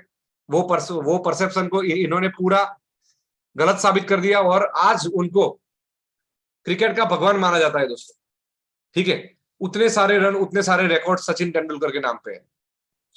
अपनी कारकिर्दी के उनके लास्ट ईयर में देखिए कि उनको एक माइंड में एक लास्ट गोल था कि भाई वर्ल्ड कप जीतना है। ये जो फोटो रखा है ना वर्ल्ड कप के साथ, तो वर्ल्ड कप जीतना है, वो ड्रीम था। तो वो भी उन्होंने लोगों का सही किया था, इसीलिए भगवान ने उनका ड्रीम पूरा किया। बाकी दोस्तों अगर उन्होंने सही नहीं किया होता ना, तो ये ड्रीम उनका अधूरा रहता, जैसे बाकी सब क्रिकेटरों का रहा होगा, ठीक है ना। लेकिन बंदे ने देश के लिए किया है, लोगों के साथ गलत नहीं किया है, तो भगवान भी उसका सपोर्ट करता है, और आज भी लोग इनको भगवान की तरह पूछते हैं दोस्तों। क्रिकेट के प्रति उनकी मेहनत, लगन, इनसे ये चीज सीखनी है कि कोई चीज अगर आपने ठान लिया कि भाई डायरेक्ट सेलिंग में ही कैरियर बनाना है, फिलहाल में ही कैरियर बनाना है, तो चाहे कुछ भी चीज आ जाए सामने, उसको भूलना नहीं है। उसके कुछ एग्जाम्पल भी है। सचिन तेंदुलकर की स्ट्रगल की बात करूं तो वो 12वीं कक्षा तक ही पढ़े हैं दोस्तों, और उनको अंजलि तेंदुलकर खुद डॉक्टर है दोस्तों। आप समझिए कि अगर आपके अंदर काबिलियत है तो डॉक्टर बीवी भी मिल सकती है, अगर आप 12वीं पास है तो भी। ये उसका जीता जागता एग्जाम्पल सचिन तेंदुलकर है दोस्तों। 12वीं पास है, आप चेक कर लेना, ठीक है। और अंजलि है वो खुद पेशे से डॉक्टर है, जो उनकी वाइफ है वो। दूसरी चीज दोस्तों वो है कि सचिन तेंदुलकर भी अपने पिता के बेहद करीब थे, रमेश तेंदुलकर के करीब, और वो वर्ल्ड कप खेलने के लिए बाहर थे, आउट ऑफ कंट्री थे, और उनके पिता का निधन हुआ, तो वो एक फ्लाइट पकड़ के वो आ गए। लेकिन नरेंद्र मोदी जी की तरह जैसे ही उन्होंने उनके पिता का अंतिम संस्कार कर दिया, उसके बाद वो तुरंत दूसरी फ्लाइट पकड़ के वो वर्ल्ड कप खेलने के लिए गए, और वो वर्ल्ड कप में सबसे ज्यादा रन बनाने वाले सचिन तेंदुलकर बने। तो ये लेवल का जब डेडिकेशन आपके अंदर होगा, तब जाके दोस्तों सफलता मिलती है, तब जाके लोग आपको पूछते हैं दोस्तों। और अगर 12वीं कक्षा तक पढ़ा हुआ बच्चा अगर इतना बड़ा क्रिकेट का भगवान बन सकता है दोस्तों, तो आप लोग भी डायरेक्ट सेलिंग के भगवान बन सकते हैं। अगर आप डेडिकेशन और बहुत ही ज्यादा मेहनत करके स्मार्ट वर्क करेंगे, तो आप भी डायरेक्ट सेलिंग के भगवान बन सकते हैं। क्लियर है दोस्तों? उसके बाद दोस्तों जो नेक्स्ट आपके लिए लेके आया हूं, वो है अक्षय कुमार जी। दोस्तों अक्षय कुमार जी एक जमाने में सेफ थे, वेटर का काम भी किया है, ठीक है। एक जमाने में वो ट्रैवल एडवाइजर, यानी कि जो ट्रैवलिंग की टिकट करते हैं ना, ट्रैवल एजेंट जिसको बोलते हैं, वो भी थे, वो भी काम उन्होंने किया है, ठीक है। और ज्वेलरी बेचने का भी काम किया है दोस्तों। ऐसे छोटे छोटे काम भी उन्होंने किए हैं, लेकिन मेहनत करते करते करते करते दिल्ली से वो लाइक मुंबई गए, और वहां पे एक्टिंग में अपना करियर आजमाया। आज दोस्तों वर्ल्ड के सबसे कॉस्टलीस्ट एक्टर में इनका नाम है।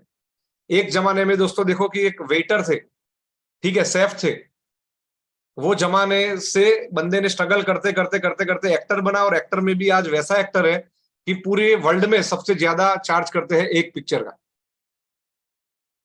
ठीक है। उतने ज्यादा मेहनत करके ये आगे आए, तो कोई भी काम छोटा बड़ा नहीं होता है, वो चीज, वो सीख आपको अक्षय कुमार जी से सीखनी चाहिए।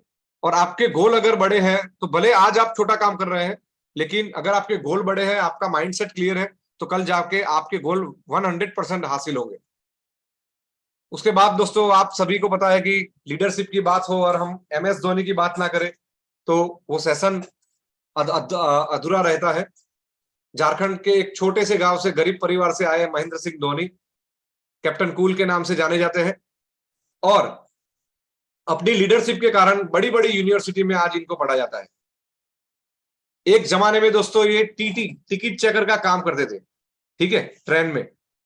और जब एक वर्ल्ड कप चल रहा था, वर्ल्ड कप की फाइनल में भारत और ऑस्ट्रेलिया थी, और तब सौरव गांगुली कैप्टन थे, ठीक है। और जब वो कैप्टन थे, तो वो वर्ल्ड कप की फाइनल में इंडिया की बेहद खराब हार हुई रिकी पॉन्टिंग की टीम के सामने।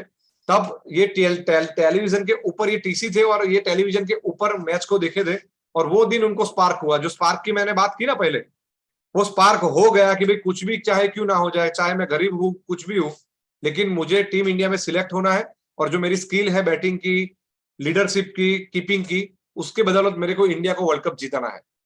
दोस्तों ताजुब की बात यह है कि वो बंदा फिर से मेहनत करके वहां पे पहुंचा, कैप्टन बना, ठीक है। और आज उनके नाम ऐसा रिकॉर्ड है कि भाई champions trophy, T20 world cup and ODI world cup, ये तीनों वर्ल्ड कप जीतने वाला एकमात्र कैप्टन है, ठीक है, वर्ल्ड का। इंडिया की बात नहीं कर रहा हूं, वर्ल्ड की बात कर रहा हूं। तो ये लेवल का जब आपके अंदर पेशेंस होगा, पेशेंटली आप अगर कोई चीज के लिए काम करेंगे, दिन रात काम करेंगे, हार्डवर्क करेंगे, तो आपके सपने जरूर पूरे होंगे। आप सभी को पता है कि एक छोटे से उत्तराखंड के गांव से आया हुआ बंदा, अगर वो इंडियन क्रिकेट टीम का कैप्टन बन सकता है अपनी मेहनत की बदौलत, तो आप और मैं तो रहने के लिए अच्छे घर भी है, सब कुछ है, तो हम भी कर सकते हैं। वी कैन डू इट दोस्तों, ठीक है। अगर MS धोनी कर सकते हैं, तो हम भी कर सकते हैं अपनी फील्ड में। क्लियर है दोस्तों? उसके बाद दोस्तों लास्ट एंड फाइनल जो एग्जाम्पल है, क्रिकेट की जगत से ही है।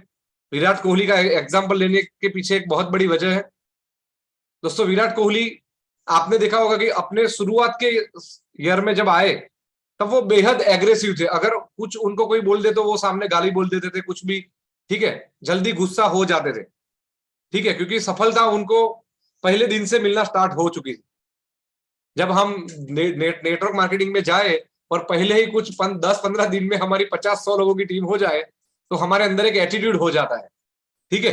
वैसा ही एटीट्यूड विराट कोहली के अंदर आ गया था शुरुआत के दिनों में। जब उनको सफलता बेहद फास्ट मिलना स्टार्ट हुई तो उनके अंदर ये एक वो चीज आ गई थी। उसके बाद दोस्तों करियर का वैसा मोड़ आया कि वहां तक 400 दिन तक, मोर देन 400 डेज, उनकी बैट से सेंचुरी नहीं निकली। और नहीं निकली तो लोगों ने उनको लताड़ना स्टार्ट किया। यहां तक कि सुनील गावस्कर, कपिल देव जैसे लेजेंड लोगों ने भी बोला कि भाई अभी कोहली को रिटायरमेंट दे देना चाहिए, ठीक है ना। लेकिन ये हिम्मत नहीं हारे। और दोस्तों उनकी जो शतक आई वो कब आई दोस्तों? जब भारत पाकिस्तान की मैच थी, T20 वर्ल्ड कप की मैच थी, ठीक है। और वहां पे उन्होंने 2 बॉल में 2 छक्के जो मारकर मैच जिताई थी दोस्तों, ठीक है। जो जो लास्ट 19वें ओवर में 5वें और 6ठी गेंद पे, ठीक है ना, अभी जो वर्ल्ड कप खत्म हुआ उसमें, उसके लिए दोस्तों मैं, आप और पूरा इंडिया उनको पूरी जिंदगी याद रखेगा। पूरा वर्ल्ड वैसा बोल रहा है कि जो 5वें और 6ठे गेंद पे जो छक्का मारा ना, वो पूरे क्रिकेट के इतिहास में उतना रोमांचक चीज आज तक नहीं हुआ है। और वो मैच को वो जिता के चले गए। और उसके बाद जो मैंने बताया ना कि शुरुआत के ईयर में वो सफलता फास्ट मिलने के कारण वो एग्रेसिवनेस ज्यादा थी। जब उनको असफलता मिली 400 दिन तक, तो वो असफलता उनको कहीं ना कहीं मैच्योर करके गई। और आज आप देखो तो विराट कोहली का जो एटीट्यूड, जेस्चर है, वो एकदम कीप एंड काम हो गया है दोस्तों, ठीक है। आज वो बेहद मैच्योर प्लेयर हो गए हैं। एक जमाने में विराट कोहली और सूर्य कुमार यादव का आईपीएल में झगड़ा हो चुका था, और वो झगड़े के कारण वो सूर्य कुमार यादव को टीम में नहीं लिए थे।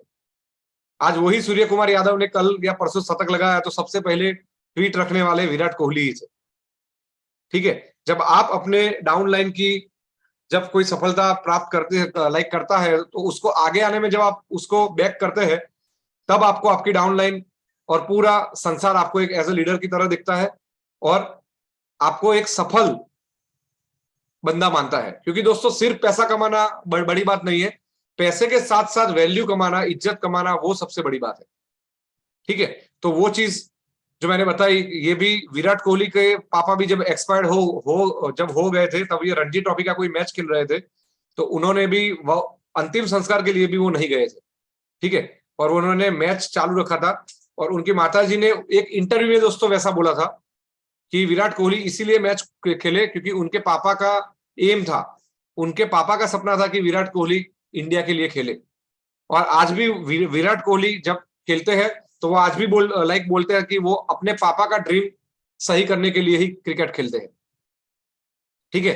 तो ये जो स्पार्क, फिर से मैं स्पार्क की बात कर रहा हूं, क्योंकि पापा का ड्रीम, वो एक स्पार्क विराट कोहली के अंदर आज भी जगा हुआ है। और वो स्पार्क को लेके आज वो पूरा अपना एक बहुत ही बेहतरीन कैरियर आज क्रिकेट में बनाए हैं, ठीक है ना दोस्तों। तो वो स्पार्क होना जरूरी है, और वो स्पार्क के साथ जीना जरूरी है, चाहे जितनी भी स्ट्रगल आपके सामने आ जाए, ठीक है दोस्तों। तो इसी के साथ दोस्तों आज का हमारा मोटिवेशनल सेशन है वो यहाँ पे समाप्त होता है,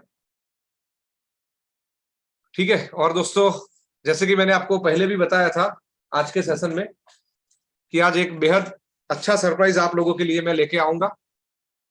और वो सरप्राइज आपके सामने कुछ इस तरह है। आप लोगों की बेहद ज्यादा रिक्वायरमेंट थी कुछ प्रोडक्ट के लिए, तो वो प्रोडक्ट अभी विद इन 1 मंथ आपके सामने आएंगे। उनका डिजाइन से लेके हर एक चीज रेडी हो चुका है, सिर्फ फाइनल प्रोडक्शन बाकी है दोस्तों। बहुत सारे लोगों का एक क्वेश्चन था कि सर लोगों को व्हाइट टूथपेस्ट का, कुछ लोगों का मेंटालिटी हम लोग चेंज नहीं कर पा रहे हैं, और उसके लिए सर हमको व्हाइट टूथपेस्ट चाहिए। तो हमने फिलान का फील व्हाइट टूथपेस्ट बहुत जल्द दोस्तों लॉन्च कर रहे हैं। तो इससे आपका क्या है कि हम टूथपेस्ट के मार्केट में हर एक घर में अपना फिलान का टूथपेस्ट होना चाहिए। वो मोटिवेशन के साथ हम एक और टूथपेस्ट की रेंज में एक और प्रोडक्ट हम लोग ऐड कर रहे हैं, ठीक है। तो ये अपकमिंग प्रोडक्ट में आ रहा है। उसके बाद दोस्तों आप लोगों की एक रिक्वायरमेंट थी कि भाई एक जर्म किलिंग सोप हमको चाहिए, डेटॉल जैसा सोप चाहिए। तो हम फिल्टॉल करके डेटॉल जैसा एक प्रीमियम क्वालिटी का सोप 75 ग्राम में बहुत जल्द आपके लिए ला रहे हैं, विद इन 1 मंथ ला रहे हैं, ठीक है। तो ये आपके सामने है, एंटीबैक्टीरियल सोप, डेटॉल जैसा फिल्टॉल। उसके बाद दोस्तों बहुत सारे लोगों का परसेप्शन था कि भाई 100 में से 20-30 लोग वैसे भी होते हैं कि वो रेड टूथपेस्ट को ज्यादा, रेड जेल टूथपेस्ट को ज्यादा पसंद करते हैं। तो उनके लिए भी फिलहाल फिलरेड जेल टूथपेस्ट आपके लिए ला रहा है रेड कलर में, और वो भी विद इन 1 मंथ आने वाले हैं। उसके बाद दोस्तों फील हर्ब प्रीमियम सोप, बहुत सारे लोगों की रिक्वायरमेंट थी कि भाई हर्बल जड़ी बूटियों से बना हुआ मेडिमिक्स टाइप का कोई प्रीमियम सोप हमको सर चाहिए। तो मेडिमिक्स टाइप का फील हर्ब प्रीमियम सोप फिलान बना रही है, और विद इन 1 मंथ ये प्रोडक्ट भी बेस्ट क्वालिटी में 78% TFM के साथ 75 ग्राम के पैक में आपको ये प्रोडक्ट भी मिलेगा। तो ये 4 प्रोडक्ट दोस्तों विद इन 1 मंथ आपको मिलेंगे। और जो आज हमने जो लॉन्च किया फीवोफिल, वो प्रोडक्ट आप अभी के अभी भी ऑर्डर कर सकते हैं, वो इन स्टॉक है। तो दोस्तों आज का हमारा सेशन थोड़ा लंबा हो गया, लेकिन आज के सेशन में हमको हमारा जो मोटिवेशनल जो सेशन रहेगा वो थोड़ा प्रोडक्ट सेशन के या कॉम्बिनेशन प्रोडक्ट कॉम्बिनेशन सेशन जो है उससे थोड़ा लंबा रहेगा, क्योंकि इसमें हमको बहुत सारी चीजें कवर करनी रहती है दोस्तों, ठीक है ना। आशा करता हूं कि आप लोगों को आप लोग लाइक बोर नहीं हुए होंगे, और आज के प्रेजेंटेशन से आपने बहुत कुछ सीख ली होगी। कुछ 2-4 लीडरों के साथ हम लोग बात करेंगे कि भाई आज का सेशन वो लोगों के लिए कैसा रहा। सबसे पहले मैं राजमणि जी को मैं अनम्यूट करूंगा, क्योंकि वो बहुत दिनों से उनकी रिक्वेस्ट थी कि सर एक मोटिवेशनल सेशन की जरूरत है। तो सर आज का सेशन कैसा लगा सर, राजमणि जी? सर सबसे पहले बहुत बहुत मुझे बोलने का मौका मिला, और मेरी आवाज आ रही है सर? बिल्कुल सर, बिल्कुल। आवाज आ रही है ना सर? यस सर, आ रही है। Okay sir.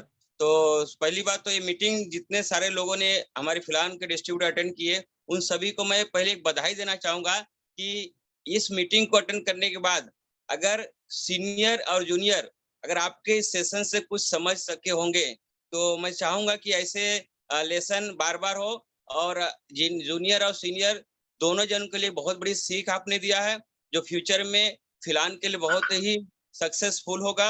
और यही मैं चाह रहा था कि आपका सेशन ऐसा ही कुछ हो, ताकि हम जैसे लोग और इस फिलहाल के ऊपर एक भरोसा करके 3.5-4 लगभग 3.25-4 साल से लगे हुए हैं, एक भरोसा 100% हमारे मन में विश्वास जागे, ताकि भविष्य में एक बहुत बड़ा अचीवमेंट मिले, और हमारे साथ साथ जो लोग जुड़े हुए लोग हैं उनके मन में भी एक बड़ा विश्वास आपके प्रति हो, आपकी कंपनी के प्रति हो, आपके प्रोडक्ट के प्रति हो, कि फ्यूचर एक अच्छा बने आपके माध्यम से, आपके कंपनी के माध्यम से, आपके प्रोडक्ट के माध्यम से। बहुत ही अच्छा लगा।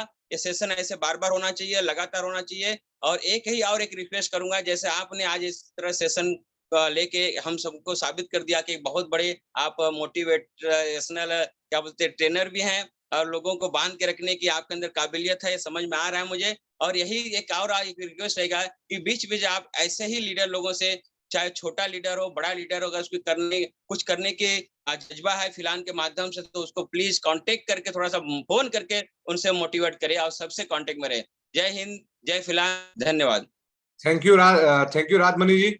और ये टाइम महाराष्ट्र नंबर 1 पे आया है, तो इसके लिए भी आपको ढेर सारी शुभकामनाएं पूरे महाराष्ट्र के लीडरों को। सभी महाराष्ट्र डिस्ट्रीब्यूटर का हाथ है, तो आपकी तरफ से सभी को मेरे ख्याल से धन्यवाद, बधाई देना चाहिए, और मुझे बिल्कुल आपने बिल्कुल। धन्यवाद। निनाद जी, यस सर। कैसे हो सर? बस एकदम बढ़िया सर। जय फिलहाल सर। जय फिलहाल। महाराष्ट्र की जो हमारी लास्ट वीक मीटिंग हुई, उसका पूरा नतीजा आपके बिजनेस में दिखा, और आप लोगों ने जो मेरे जो कहने की बात थी या मेरे जो कुछ सजेशन थे, वो लोगों ने आप वो सजेशंस को आप सभी लीडर ने सराखों पे रखते हुए एक बेहद ही अच्छा काम करते हुए नंबर 1 पोजीशन पे आप लेके आए, उसके लिए बेहद धन्यवाद देता हूं। आप सभी लीडर का मैं धन्यवाद देता हूं, ठीक है। महाराष्ट्र के छोटे से छोटे डिस्ट्रीब्यूटर से लेके सभी मेन लीडर्स, सभी टॉप लीडरशिप का मैं धन्यवाद करता हूं। Thank you sir, thank you. और आज का जो सेशन है वो सर कैसा रहा आपके लिए? बहुत बढ़िया सर, बहुत बढ़िया। क्योंकि ये जो मोटिवेशनल जो स्पीच है ना सर, सुनते तो सब है, लेकिन उसको बार बार अगर सुनेंगे ना, तो मुझे नहीं लगता है कि कोई डीएक्टिव हो जाएगा। तो अच्छी चीजें हमेशा सुननी चाहिए, और उसको फॉलो भी करना चाहिए। फॉलो करेंगे तो 100% हर बंदा इस इंडस्ट्री में सक्सेसफुल होगा सर। बिल्कुल। और आपके प्रोडक्ट्स अभी जो आपने लॉन्च किए सर, बहुत बढ़िया प्रोडक्ट्स है। वाकई टर्नओवर बढ़ेगा ये महीने में, और महाराष्ट्र फिर से नंबर 1 रहेगा सर। कोई दिक्कत नहीं। Thank you so much Ninad ji. Thank you sir. हमारे दिनेश जी है, दिनेश जी दरभंगा से। Yes Dinesh ji. Hello. Yes sir. जी सर, आवाज आ रही है सर? हाँ आ रही है सर, बिल्कुल आ रही सर मीटिंग में बैठे हुए हैं सारे अपलाइन को मेरा नमस्कार, और माननीय सीएमडी साहब को मेरा दिल से नमस्कार। है।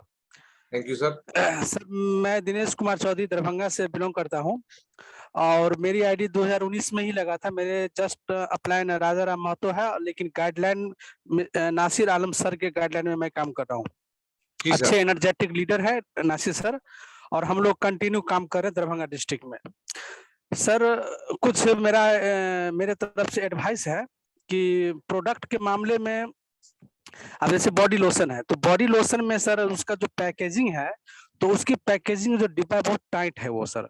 एक्चुअली हम लोग रूरल एरिया में रहते हैं, तो रूरल एरिया में क्या होता है कि अगर डिब्बा अगर खत्म हो गया तो उसको अगर दबा कर निकालते तो बहुत सारा मटेरियल उसके अंदर रह जाता है। तो लूज में अगर उसकी पैकेजिंग रहे सर, इजीली वे में सारा का सारा निकलेगा। क्योंकि बड़े बड़े लोग क्या होता है ना, थोड़ा मोड़ा अगर रहेगा तो सर उसको फेंक देता है, लेकिन हम लोग देहात में रहते हैं तो बहुत मुश्किल से उसको चलाते हैं। ठीक है सर। सर एक रिक्वेस्ट करूंगा दिनेश जी। जी एक रिक्वेस्ट करूंगा, क्योंकि ऑलरेडी बहुत ज्यादा टाइम हो चुका है। आपके जो कुछ भी सजेशन है आप कस्टमर केयर पे या क्रोनिक सर को आप सेंड कर देना। आज के मोटिवेशनल ट्रेनिंग सेशन से आपको कुछ उसके बारे में बोलना है तो वही कमेंट करिए, क्योंकि बेहद कम समय है हमारे पास। नहीं सर, आज अच्छे मोटिवेशन के रूप में आपने प्रेजेंटेशन किया, हम लोगों को बहुत ज्ञान मिला है, और आपके बताए हुए मार्गदर्शन पर हम लोग गाइडलाइन करके सिस्टम को फॉलो करके और अपलाइन के गाइडेंस में हम लोग काम करेंगे, और यहाँ से अनलिमिटेड पैसा कमाने की कोशिश करेंगे sir. Thank you so much. और आपके जो भी सजेशन है आप कस्टमर केयर या क्रोनिक सर को फॉरवर्ड कर देना व्हाट्सएप पे। ठीक है? ठीक है sir. Okay thank you so much.